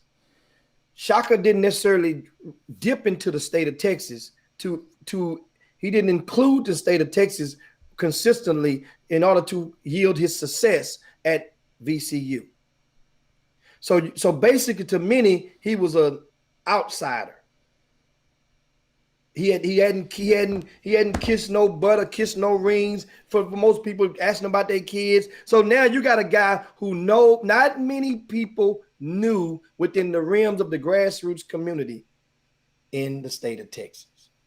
So Shaka with his eyeball, the very first player that he extends an offer to was a player who had already been who had not been anointed in the state of Texas as the guard or top shelf guard amongst the state. Jacob Young. And this was Jacob Young at Yates High School. But Jacob was playing at his grassroots team at the time, which was called the Dwight Howard Elite. Dwight Howard was with the Houston Rockets. They named the team. Jeff Mitchell and Juwan McClellan was coaching operated that team. Mm-hmm. Well, their logic, they took a page out of John Urie's book back in the days. They went and got a player and let him shoot the balls, and you're going to be the leading scorer. That means you got to come pay attention. Shaka saw Jacob shooting the rock, and he got a game with Jacob. I was there, and Jacob went off for about 32. 32 is a lot in a grassroots game, guys. If a dude do 32, that's like hitting damn near 45 in a high school game. If you score 32 in a high level grassroots game. So Jacob scores 32. Shaka loves him after that weekend. He offers him. That pissed off a lot of the people in the state who felt they had guards that were way better than Jacob Young, and they had not got the offer yet. So now the egos come into play. And since that occurrence, people say, and this is how it goes a lot. A lot of you parents out there maybe have no idea. So certain in the grassroots sector, if you go offer another kid, and you ain't offer my kid yet, and I feel that I know that my kid is better. I understand this. I feel that I know that my kid is better than that kid you just offered. Didn't know what some coaches say? They'll say, you know what? Don't even worry about coming and recruiting my kid right now. No more. You know what? I see how you going. Don't even call me about this kid right here. Because you like him. And that's the grounds that Shaka started on at University of Texas. And so it's been rocky ever since then. If I'm lying, you guys know, you let me know. I'm telling you, but Jimmy, that didn't answer. I know, but that didn't answer my question. I'm glad you gave me that analogy, because they said he would listen to the wrong people. That's what. But with Jimmy, I meant to tell you, Adam's been on there for a while, but I didn't want to interrupt you. I didn't want to interrupt you, but he's here now. And welcome Adam Coleman of the Houston Chronicle, my favorite newspaper, my only newspaper. But I appreciate it. I appreciate that. But I love hearing that. But it's unique seeing you, man. But Jimmy, that's a unique take. But I'm just trying. They say he listened to the wrong people. And my thing, Adam. We was talking about Shaka Smart. I think. Could you hear it while we were on the air? Could you hear? Yeah, I was listening. I was listening a little bit. Yeah. Okay. And the reason I'm saying this, Jimmy. So you're a coach, a high major coach, but you don't know how to coach but one way. Because I never forget John Calipari.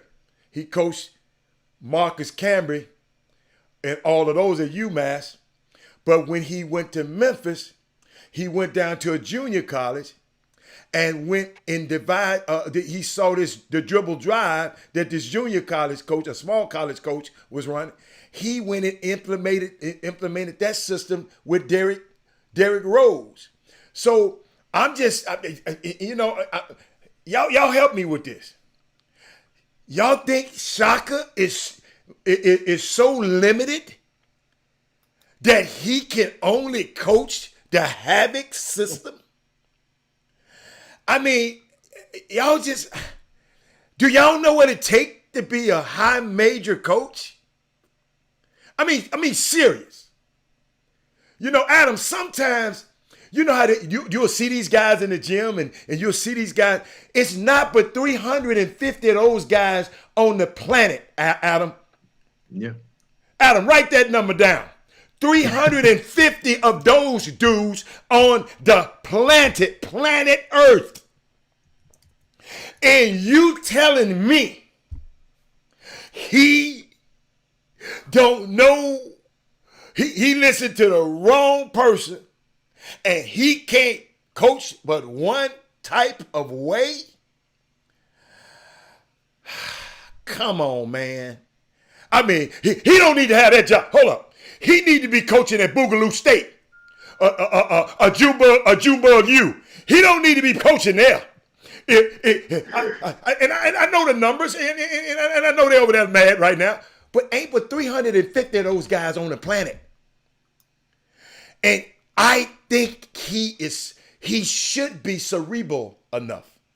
But Jimmy, I stole that word from somewhere. To be able to adjust. And Adam, I had to finish up on that because I keep hearing people talking about, hey, he listened to the wrong people. And Jimmy gave a great analogy. Now I see why people got mad at him. Of course. You took this kid, didn't take my kid. And let me tell you something. That's the problem. That's the problem, Jimmy, to me, with grassroots basketball. Right there, Jimmy. Thank you for summing it up. But welcome, Adam. I know you got something to tell us. Welcome in. I just had to get that out the way. What's going on, baby? No, nothing at all, man. Yeah, I was just listening to y'all, and sometimes I kind of catch myself just kind of listening to y'all and kind of get lost in the moment. So I'll let y'all go. Y'all do not need me. Y'all don't need me at all. We do. Yes, we do. Yes, we do. Let me tell you something. Ain't none of us never wrote for the Houston Chronicle. So you ahead of the game, baby.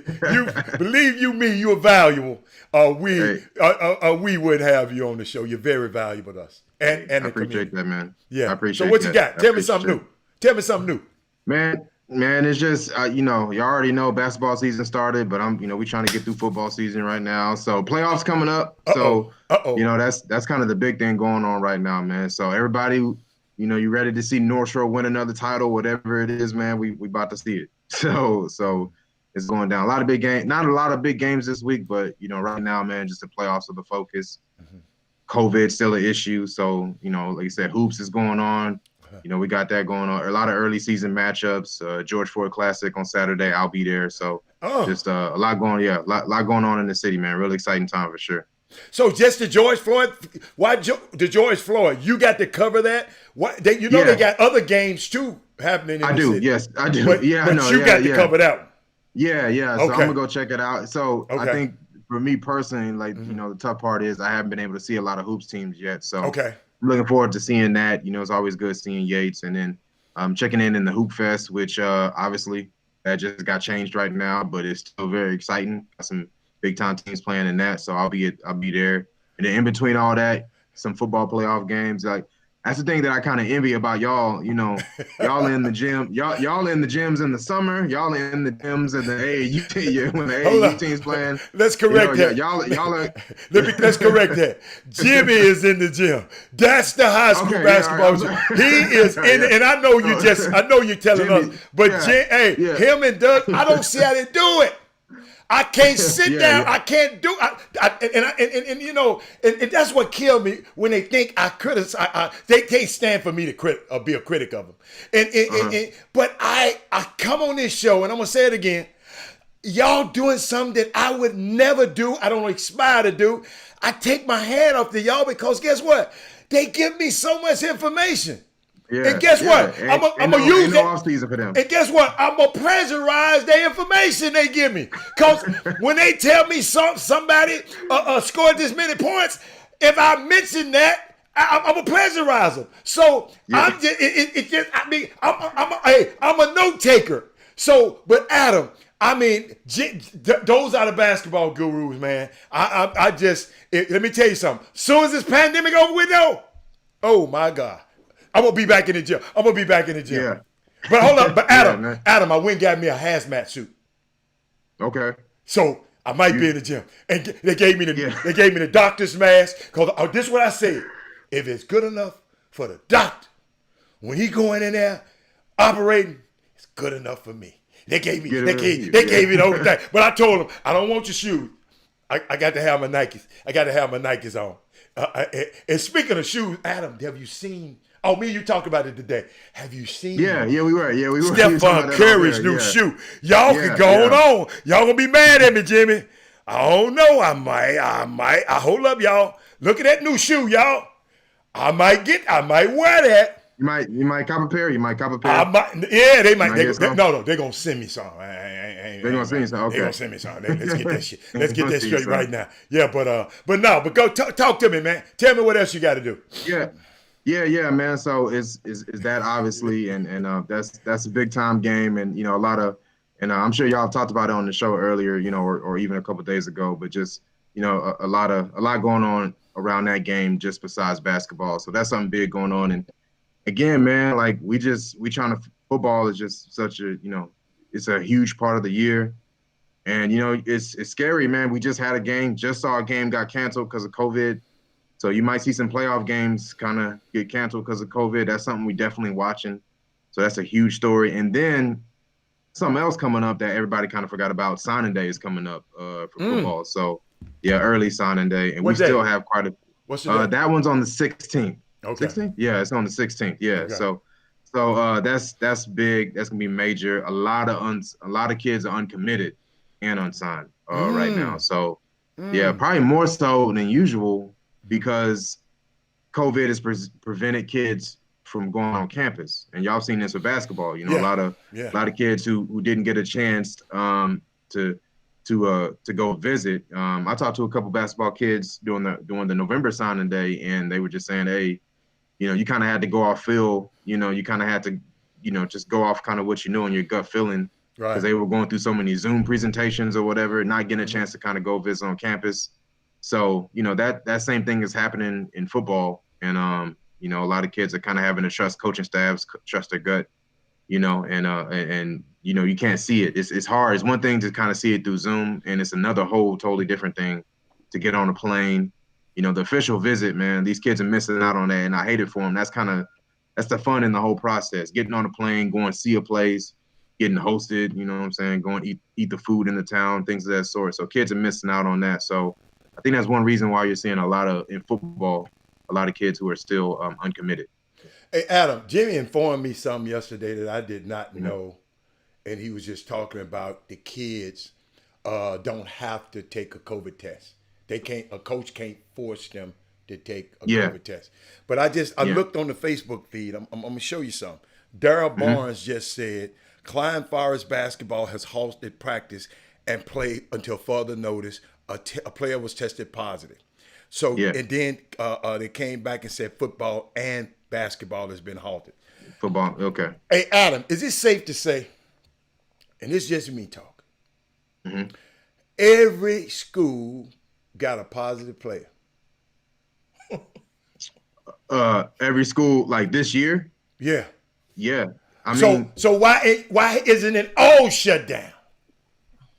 So I think, it's interesting you bring that up. And different schools have handled it in different ways. Okay. You've seen some schools say, we shutting everything down, know? And I saw this during the summer a lot too, but you've seen some schools, especially like in smaller towns, where they try to maybe isolate that group or whatever. They're not shutting down workouts, they're not shutting down games, but they just try to isolate that group. We've seen that a little bit across the state, where maybe a position group gets shut down, but the team is still going to play games. But when they do the contract tracing, the position groups get shut down or whatever it may be, and they're still playing that game. I've just seen so many different school districts and teams handle it in different ways. Yes, the conventional way to think about it is just shut the whole thing down. If you see one, just shut the whole thing down. But not everybody's doing it that way. And I've seen it in the smaller classifications where they've kind of done everything they can to kind of keep playing, and I don't know if that's just kind of a difference in philosophy or maybe how people view the virus or whatever it may be, but different districts are handled it in different ways. And so that's why you're seeing, so many, when you see somebody is positive, you're like, oh, we're still going to play, or we're still working out, or we're still practicing. We can isolate this person, whatever it may be. You're seeing so many different districts handle it in different ways this year. Yeah, that indeed. And we have a question from the Boom Boom Room. Somebody asked, Katy High School, will they play big 6A or go small 6A in the playoffs this year? That's a great question. So we waiting on Seven Lakes and Cinco Ranch play on Friday, and if Seven Lakes wins, Katy is going to go small 6A, and that game, I hate to say it, I hate to phrase it like this, but that game, I think people are looking at that game for that result, and I think the winner of that gets in. So that's a big thing. But I think a lot of people the winner, are kind of so it means something for both opponents. I gotta go back. That's a playoff spot. There's a playoff spot on the line, I believe. So Seven Lakes, I believe if they win, they're in and they go big school because they're one of the bigger schools in Katy. And of course, Katy would drop down to D2. And a lot of people were talking about this from like day one of the season, saying, okay, if there's a chance that the back end of that Katy ISD district is real competitive. It's like, it's been, maybe 4 teams fighting that last spot. So if it's Seven Lakes that ends up with it, then it pushes Katy to D2. And now, that D2 bracket all of a sudden is real interesting because now you're talking about Shadow Creek. You're talking about a possible, Shadow Creek KD matchup if Shadow Creek's going D2. And the D2 bracket in small 6A, the last couple years has been real competitive. It's been real crazy. Like, all those teams are kind of even. Anybody can beat anybody compared to the big 6A. It's North Shore, it's South Fair, Tompkins, Atascocita, all these big heavyweights. Your third round game feels like a state semifinal, whatever it is. So the D1 bracket has been a lot more difficult. So, if Katy goes small 6A, there's absolutely a pathway for them to kind of go deeper. Whereas in D1, they got to go through North Shore, which that hadn't worked out the last couple of years. So, that's why a lot of people are kind of, really interested in that Seven Lake Cinco Ranch result because it could change some things in the playoffs for sure.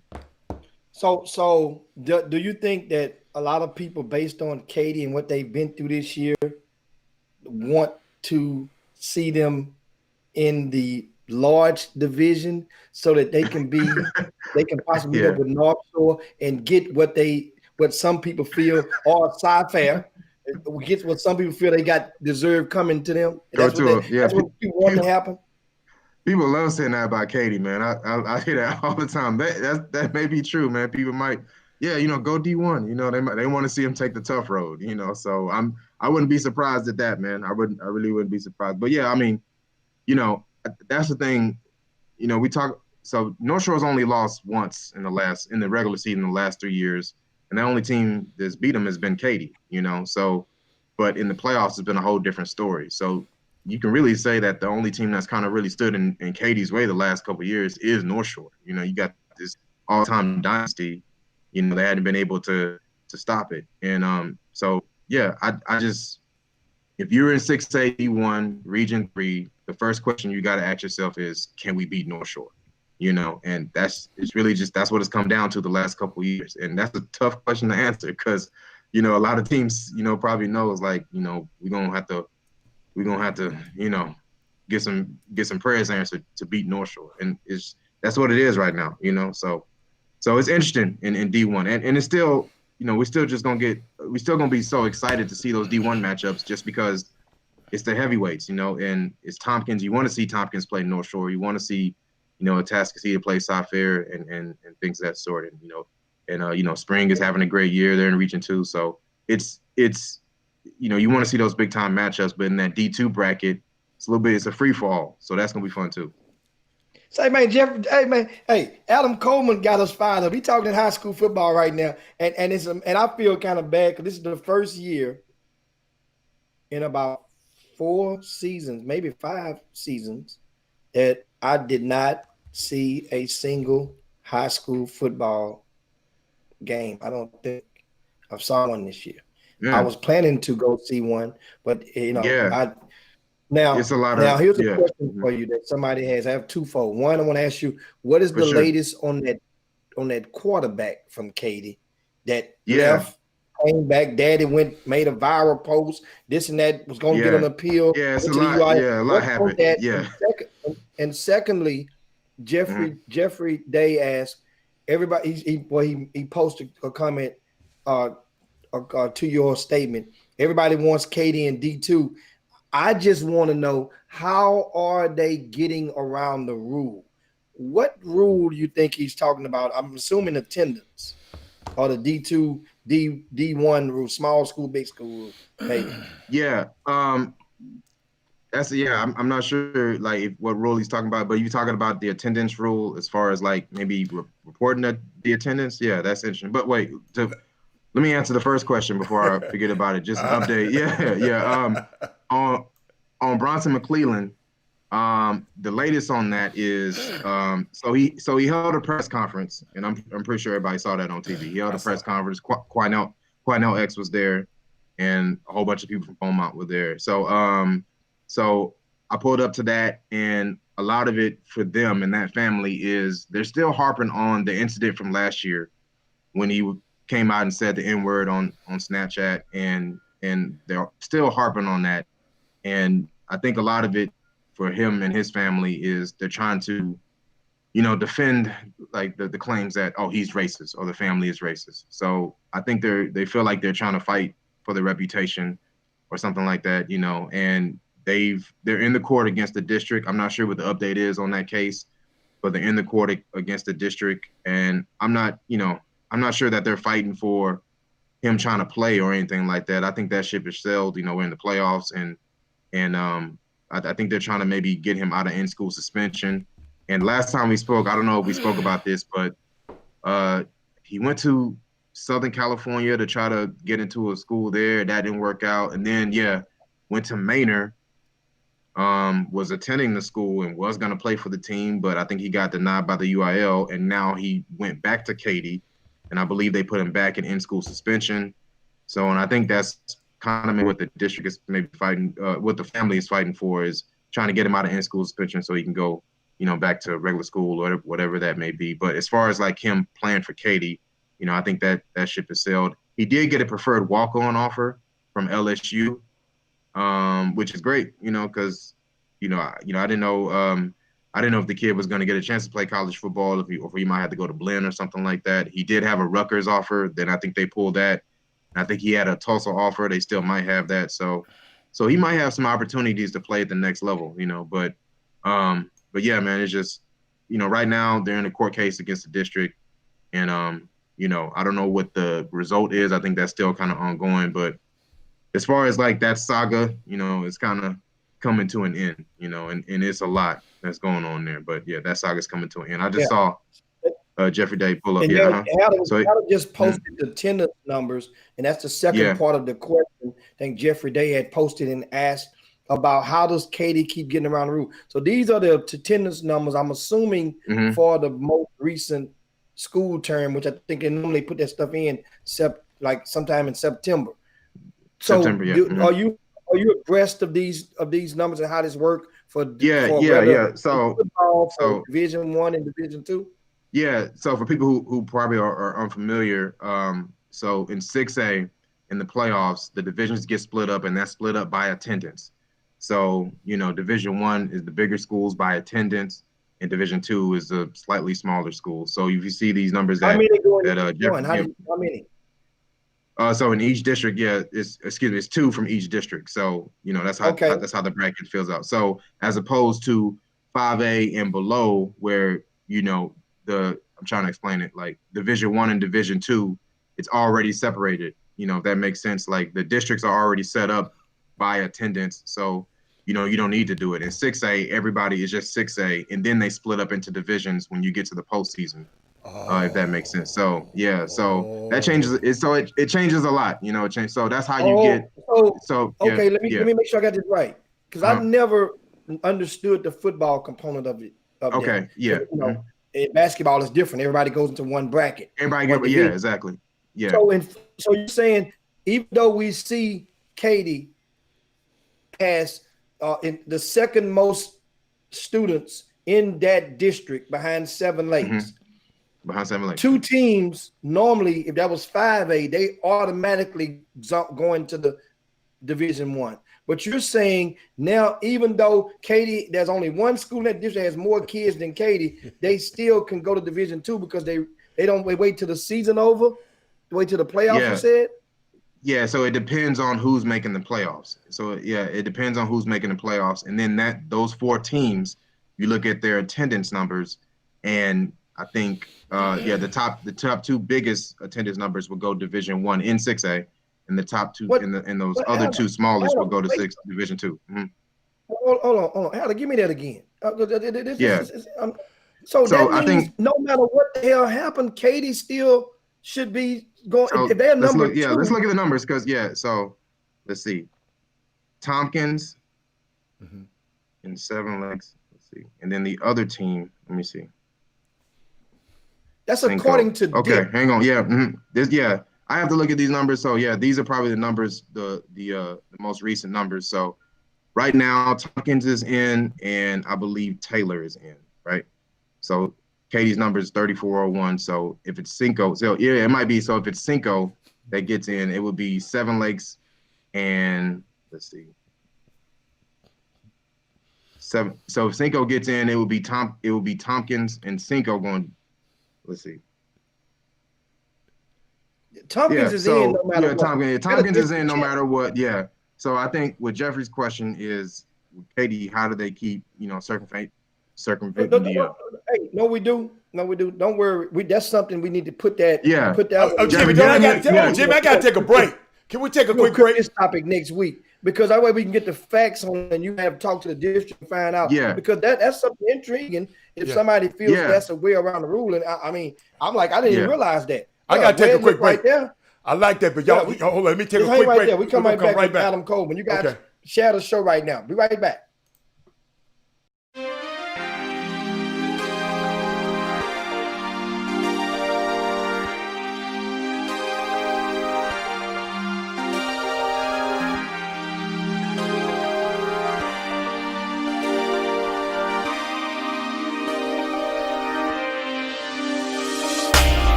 Zoom with people in 7 different states. You can actually make it hot. Like Zoom can be. I mean, it was fun. We really actually enjoyed it. It's like I don't know. We have to change something in our culture as Americans. We are I can do whatever I want. Nobody tells me what to do culture. And so I feel like we're never going to get out of this. I don't mean to just complain to you, but you're the expert here. And it's like, I mean, I'm going through Denver, where I used to live, my former hometown. Denver, Colorado Senate Republicans, they did a special session on COVID without masks on. The mayor, and that's on the Republican side. On the Democratic side, the mayor, Michael Hancock, said, don't travel, and then he traveled. So I feel like we have a messaging problem, but we also have a problem that people even don't believe they have COVID when they go to the hospital with COVID. Do you have any advice for how we can maybe communicate differently? How can we speak to people differently in a way they might actually hear it?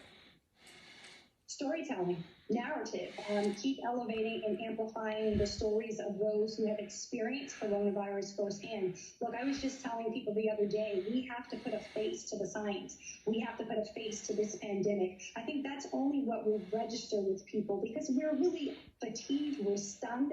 This has been an unprecedented public health crisis, and we in public health, our message can't change and our message can't be diluted. And we especially need people in leadership to walk the walk and talk the talk. off. Like me, myself, I told people, look, I am not going out for Thanksgiving. And I didn't do it. It was difficult. But I knew that I had people looking to me. And we have to be able to demonstrate accountability. That's what this nation needs more than anything. We need accountability. I also worry about the virus. I'm going to be honest with you. About the virus, about the vaccine.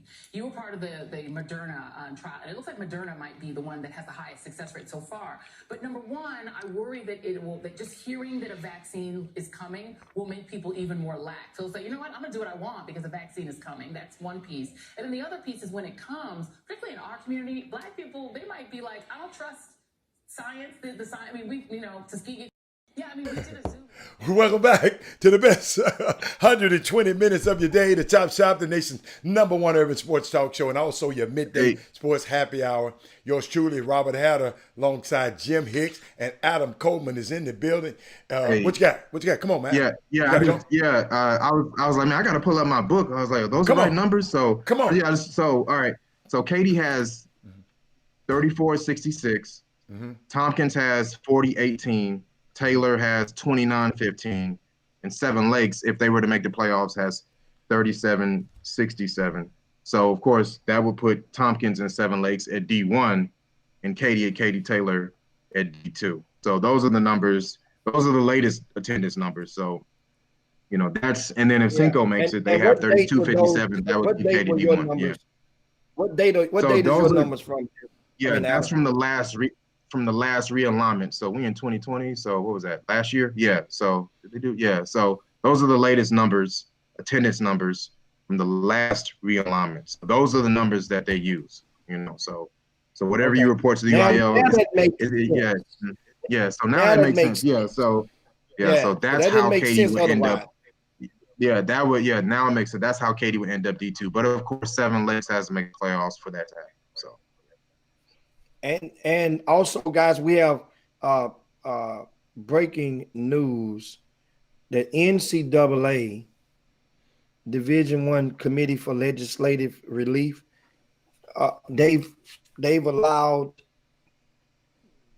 a blanket waiver for virtual recruiting activities, meaning that now all coaches, this is right, including the support staff, this is key,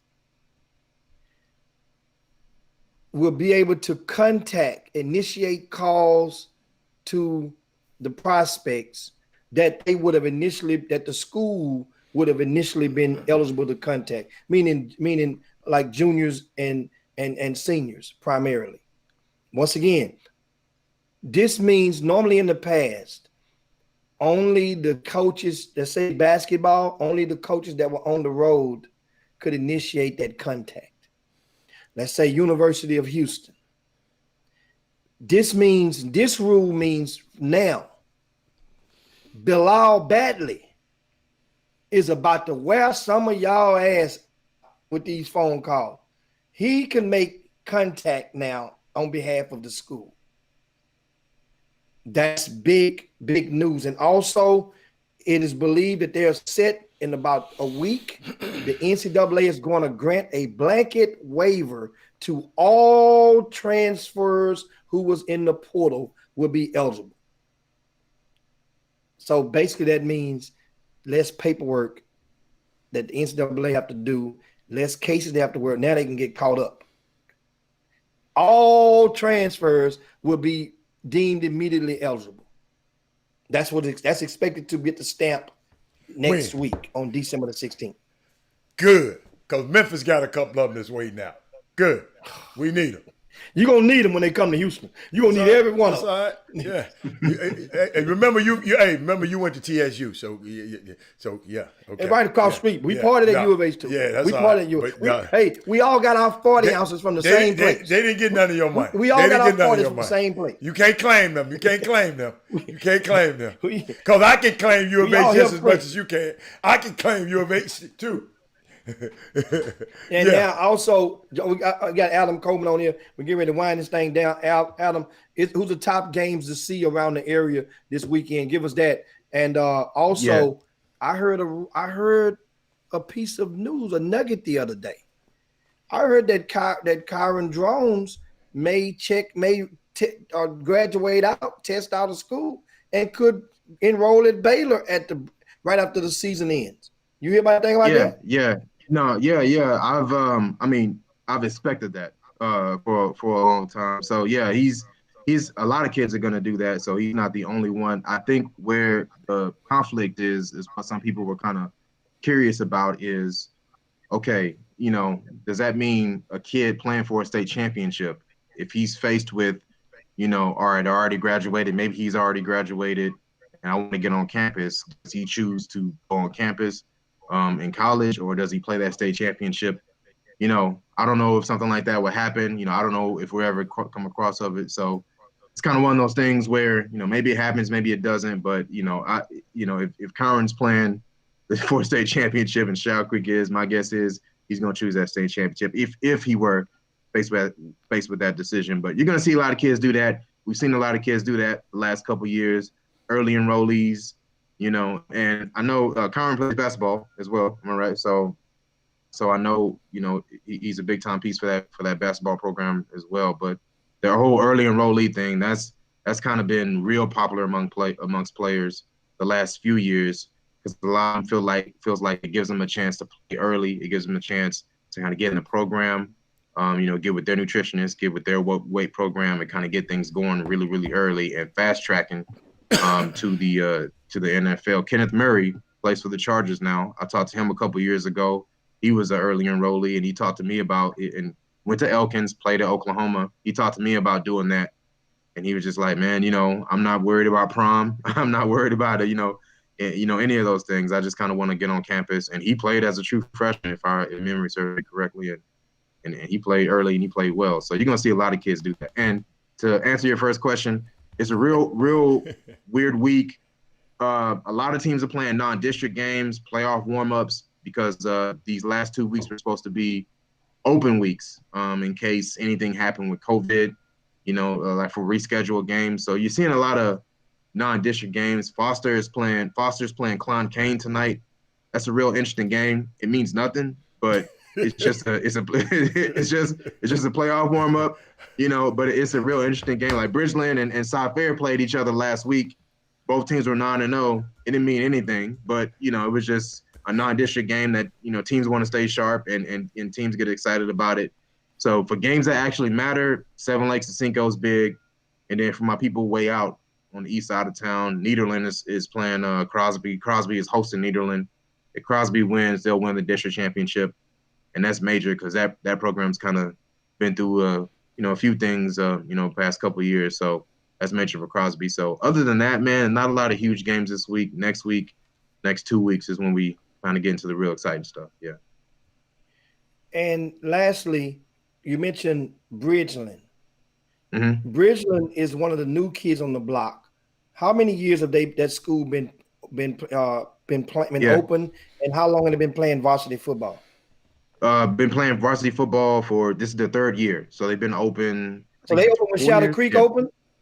Yes, yeah, mm-hmm. Yeah. So they might have been a year. They might have been a year behind, yeah, but yeah, it was around the same time. Yeah, it was around, and so the difference, Shadow Creek played independent schedule for 2 years. Bridgeland, I think, played a junior varsity schedule 1 year, and then they started playing varsity. So Shadow Creek, they were playing football for a while, but it just wasn't official. Yeah. Mm-hmm. What schools did they cut into? Bridgeland cut into Cypress Ranch. Shadow Creek cut into Manville, famously. So cut into Manville. So yeah. So Bridgeland? No, I'm talking about Bridgeland. Yeah, okay, I'm sorry. I thought you asked about Bridgeland cut into Cypress Ranch. Yeah. So Bridgeland cut into Cy Ranch. So Cy Mm-hmm. Ranch, that's the baseball powerhouse as well, right? Yeah, absolutely. Yeah, they got like two. That's what I ran across this morning. Adam, mm-hmm. Who you got? Bridgeland High School is now ranked in the top 25 in the country according to USA Today football teams. Bridgeland. Mm-hmm. And they just came in existence. They're in the top 25. I looked it up this morning. I didn't even realize. I was trying to see if they had the basketball rankings out yet, and I looked at the football. And North Shore used to be number 2. They jumped Duncanville over North Shore, That's all North Shore needed. That's all North Shore needed. If was to see don't get him USA a reason. Today, Yeah. Don't give him a reason. Duncanville has a loss on their record. Of course, they lost to Yeah. IMG. That's IMG. but, Yeah, they lost IMG. Yeah. But understand, it's like getting shot by Jesse James. That's a good bullet. But at the same time, North Shore is now number 4 in the country. And behind Duncanville, who's going to win that game? Should it be close this year, or should North Shore just beat the snot out of it? Remember now, the best player, arguably, for North Shore last year got down to the state tournament and got sent back home, didn't even play, and you still beat those guys. And still, I still think North Shore is the better team, and that game has been close the previous 2 times. So it would be close again, I think, but I just think North Shore is better. I mean, I'm gonna write something soon to compare North Shore's past 2 teams. I think the 2018 team was just on a whole nother level. Last year, they were dealing with injuries, and then there was the Zach Evans stuff, and they still won. And this year, kind of feels like, they tinkering with some things. Like Shadrack Banks is going to Texas A&M and play receiver. They putting him at running back and running Wildcat with him and some other stuff. And I think they putting Demetrius Davis in motion. So they tinkering with some things. So this team's doing something a little bit different compared to the last 2, but they're still just as good, still beating teams by, 4 scores, 3-4 scores. I mean, I haven't seen anything just from afar. I haven't seen anything that changed my mind that North Shore is gonna win it all. And then going off of what you just said, Hicks, man, I don't want to go deep off into it, but you're seeing that a lot, man, especially in the Houston area where schools are being built, and then they're finding this instant success, and it happens all the time. Like Shadow Creek has done it, where it feels like, they're good at everything. They get built, and volleyball wins, baseball wins something, and you see what football's done, and you see what basketball has done. And Bridgeland and South Ranch was the same way when it was first built. Bridgeland's doing the same thing. They're in their 3rd year, and according to USA Today, one of the best football teams in the country. You see that a lot in Houston, where these schools are popping up, they're getting built in these districts. The talent is getting spread, and then there's all this energy toward the new school, and they find that success early on. I don't know if that's happening as much in Dallas. They're not trying to build another high school in Allen, for example. They're not breaking up in Allen. Yeah, and Duncanville either. But I always joke with people, if Allen were in Houston, it'd be like a 3-school, 4-school high school district by now. That's the difference in Houston, where these districts are, trying to meet the growth by continuing to build schools. And then you see these new schools get built, people move there, and then maybe they take some talent from the previous school, break into their attendance zone, and then they get all this success. I'm not saying it's the sole reason, but you see it a lot. It's no surprise to me that Bridgeland is this good this early on, because South Ranch was this good this early on, and same thing for Shadow Creek and Manville. Manville was this good early on. So it's just a pattern that you keep seeing in every district. Yeah. So it's just a pattern. Because I was just going to think, wouldn't it be a testament to the coaches who just get all that new talent in and make it work? Because all the time, the talent don't work all the time, Adam. That's true. So is it a true. testament to the coaches that come in? Yeah. Okay. Yeah. You got to like Dave Raphael at Bridgeland. You got to give him some credit. And it's a difficult job, because you're trying to bring kids into a new situation. It's a place that has no history, in these situations, a place that has no history, and you're trying to build foundation from scratch. So it's not easy to do, at a place in that district, South Fair, they've been playing football since 1939, so they got they got a foundation already, that you tap into. So a new coach can come in and just tap into the culture that's already been there for decades. But at a place like Shadow Creek and Bridgeland, and Peyto's another school, that's another good example. Klein Kane is another good example. You coming in, you build it from scratch and trying to build your own culture. So it's not an easy job. And then you got to take your lumps. Because usually your first teams are all sophomores and juniors, and you're losing by 30 and things of that sort. So you got to take your lumps. So it's not an easy job whatsoever. So all credit to those coaches for stepping in and those programs on the right track. Hey man, Adam, you the man, baby. Hey, I appreciate it, man. I appreciate it. Yeah. Hey man, hold on, Adam. I learned something today. Now, Adam, 1939, Somebody. Yeah. It's like, I mean, it's one of those random things that I know. I feel like, So You I'm went like, I'm a way. real, You went yeah, way back. They be Yeah. playing them, and they might be the oldest. I don't know them and maybe some other small towns around Houston. They might be the oldest program, but they've been playing That's good. since 1939. Yeah, so I don't know how So I I know that, learned. man. I'm I've gonna put been that in around my too notes, long. Adam. So, yeah, And I'm yeah. I'm not gonna give you credit when I use it now. I'm good with it. I I know where it came from. Yeah. It's all good. I'm good with it. Hey, Adam. As you get ready to go, do you care to define the word plagiarism for him, since you're in the member of the media? Tell him what in the media what you're allowed to do and what you're not allowed to do. Word for word. It's got to be word for word. Take somebody's thoughts. Yeah, it's got to be word for word. Sometimes even if you switch it up, we can tell. But it's gotta be word for word. But it's all good, man. But guess what I heard? Guess what I heard? All wisdom is pleasurism. Only stupidity is original. I heard that from somebody. Jimmy looked at it. Yeah. Only stupidity is original. So I heard that from somebody too. So guess what? What good for the goose, good for the gander. So, but we out of here, Adam. I got to go. So we appreciate it, man. We'll see you next week, Adam. That's Adam yes, Coleman, guys. You can follow him Appreciate on y'all. social media. Look at the bottom of his name. You see at Cron Coleman, and where you can check out Adam Coleman on social media. Follow him today. We thanks so much, but it's almost that time, guys. I want to remind you, for us around Houston on Friday, Legacy is hosting Duncanville. That's part of a double header at Legacy. Now, the facility in the Coliseum, they call it the basketball facility, the Coliseum. It doesn't seat a whole lot of people. So they have a game at 6 p.m. Shadow Creek will take on Fate Family out of Dallas. It's a H-Town versus Dallas doubleheader. Then secondly, Legacy versus Duncanville. And once again, as one of them good pastors do on fourth Sunday, when it's time to get the money for the bills, we're gonna throw the hat around the room again, Howard. DFW or anybody from Houston that feels a certain way, I'm taking all bets for a sweep. I'm taking Shadow Creek and Legacy, and if you feel freely, you can bet on Fate Family and Duncanville. The sweep wins the pot. Whatever you want to do. So you ain't got no straight up bets for one. No. That's how it started. Sweep. It was all. Yeah. I mean, just because it started that way don't mean at the end. Well, you could bet. Yeah, straight up bet if you take both games. So that's the way. No, I'm talking about one game. No. I'm taking both games.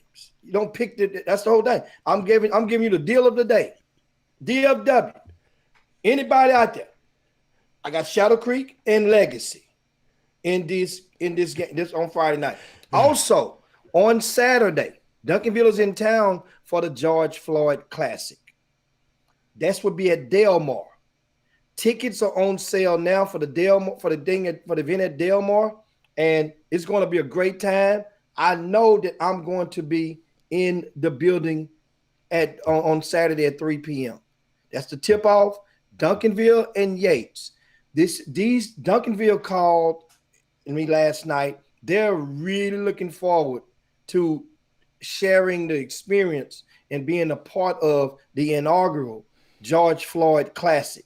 That's what the title of this game is going to be called. Not necessarily the same opponent, but they're going to the George Floyd Classic every year. And check this out. On Saturday, Duncanville and Yates are going to visit.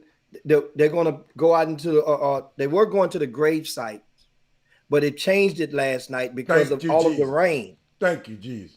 The ground would not be hard enough to have all of those students walking around a cemetery, just for a moment. So they're going to go to one of the murals located in 3rd Ward, where they have the big that went viral with the George Floyd painting on the wall, and they would take some photos there and basically get and share a moment of silence, 8 minutes 46 seconds. That's going to be the theme of the entire event. 8 minutes and 46 seconds was the amount of time that crooked-ass cop, Derek Chauvin, kneeled on George Floyd's neck. 8 minutes, 46 seconds. So at the beginning of the game, 8 minutes and 46 seconds will be on the clock. They'll let the 46 seconds roll off the clock, and then they'll start the 8-minute quarter. So every quarter is going to be 8 minutes and 46 seconds placed on the clock, which is kind of cool and neat. And you let the 46 roll off, and then they'll start at the 8 minutes based on the regulation. Even halftime will be 8 minutes and 46 seconds. So if you can go and support, every penny from that game is going to Jack Yates basketball. Every penny. It's not a portion of the proceeds, and they're going to have T-shirts commemorating the event as well. And one thing about it, and I can tell you really the way it feels, Duncanville is coming to town. The Friday night game against Legacy, that's going to be Houston versus Dallas. But this Saturday game against Yates, it's not Houston versus Dallas. Everybody's it's like a unionized thing the way they're talking. It's not even about that. Every kid that's playing is going to take the pledge to register to vote. How about that? Every kid from Yates and Duncanville taking the pledge to register to vote. Teaching these kids and making them become consciously aware. And if you guys been following Yates High School, you know it's rugged. It would take away from the theme, but we can go to another conversation. If I was to just give you guys a list of the kids who've played at Yates High School, been in uniform in the past 10 years that are no longer living right now. They probably lead the country in ex-players in the past decade who are now deceased. Jim, I would be remiss if I don't mention something right now, and I got to. I see Rod Wells. They've been going on this thing on. He said, "Have I seen the ticket prices of the Legacy this weekend?" No, I haven't seen them, and don't care because I mean, no, I haven't seen them. Rod Wells. I mean, and Rod Wells. Guess what? If they're not priced the way you want them, don't go. That's how you do them. That's how you do. If they not priced the way you want them, I'm telling you, because I know, and I'm glad, and I think, and I'm not sure, but I think it's been a change to this other tournament on the 12th, because they've been advertising that Hightower was going to play, and it's been out for a month, almost a month and a half, that Hightower is not going to play on that event in the 12th. So I guess they finally changed it around, Jimmy. Did they finally change it around? No. Hightower was going to play. Bryce Griggs wasn't going to play. And it was up to the event operator to Hightower would still have played if they would have shuffled the opponent around, if they had been invited. The event operator, and I wrote and I explained it in the VIP Newsday. Hightower was still in. It's just that Bryce Griggs wasn't going to play. What now, date? This guy what date? Basically bumped. What date? Glenn Smith basically bumped him out. What date Hightower you said was still in? You know the date. You say what date? I know the date that Hightower pulled out. Way closer. I don't know the exact date, but I do know you say for the past month. I do know that up until I don't know the date. Of course, we're at the beginning of December, so you can easily say last month because December is what, 3rd or 4th. But it wasn't like he advertised. Hightower had signed an agreement to play. So that's the thing. What he did, they signed an agreement. And first they had signed a non-disclosure agreement, then they signed an agreement to play. So that means Hightower had put the game on their schedule, Hatter. I have a copy of the schedule that Hightower had the game at University of Houston on their schedule for December the 12th. So that means there was an intent. Now I do know that Glenn Smith, now what he's done now is he's called an audible, and Legacy will take on Yipsy Prep. Good. Preceded by Shadow Creek versus Atascocita. So that will take place December the 12th at the Fertitta Center in Houston. But meanwhile, guys, It's time to go and slide down Dino's back and yabba dabba do this thing for this week. Man, this week went by so fast. A lot of good stuff took place. Adam Coleman knocked it out the park. Great convo. Make sure you share the show with your timelines. Share the show to your groups, with your friends. Give us a thumbs up if you're watching right now on the YouTube page. I see you, Rod Wells. I see you, Darryl Barnes. I see you, Angela Holcomb. I see, and of course, yes, this. I hope I explained it vividly with you. Of course, the games at Legacy are on Friday evening. The game at Delmar Fieldhouse is on Saturday, and Saturday afternoon, 3 p.m. So that's pretty much it, guys. Howdy, you got something else? Mm-hmm. No, I'm good. Well, guess what, guys? We up out of here, man. I got to go. Got meetings. I got a lot of stuff on the file. Okay. Also, to be able to make sure you check out rcssports.com for the latest in high school basketball. We are the #1 info source, Great Houston basketball. You go in at VIP News, you're going to get you a fix. I'm telling you, go into the VIP News. We have recaps from a lot of the action around, and also an updated list of a couple of schools who have paused their activities. Had to mention Klein Forest, one of them. We talk about that in the VIP News this morning, as well as Waltrip is another school that has shut things. We mentioned Clear Creek on yesterday, but a lot of Manville is another school that has shut it down. How the Manville is not going to be playing for about 2 weeks or a week and a half, as you guys pay attention. So we will have more on this and a lot other things on Monday. We got to get up out of here, man. Shout out to y'all. I see you guys in the YouTube feed. I see Paul Miranda from DFW up there. I see Lil Rick. I see Solo, Word in High School in the house. Jeffrey Day, Derek Johnson, and of course, Anthony Favre. Shout peace to all you guys and others. We up out of here, man. Chop, chop. Jim Hicks. Rob Hatter. You are now tuned in to the Chop Shop. I'm Retro. Let's get it. We in the Chop Shop. We live in the Chop Shop. We talking sports talk. We live in the Chop Shop. We in the Chop Shop. I'm talking sports talk. So turn your dials up. It's live in the Chop Shop. We in the Chop Shop. We live in the Chop Shop. We talking sports talk. We live in the Chop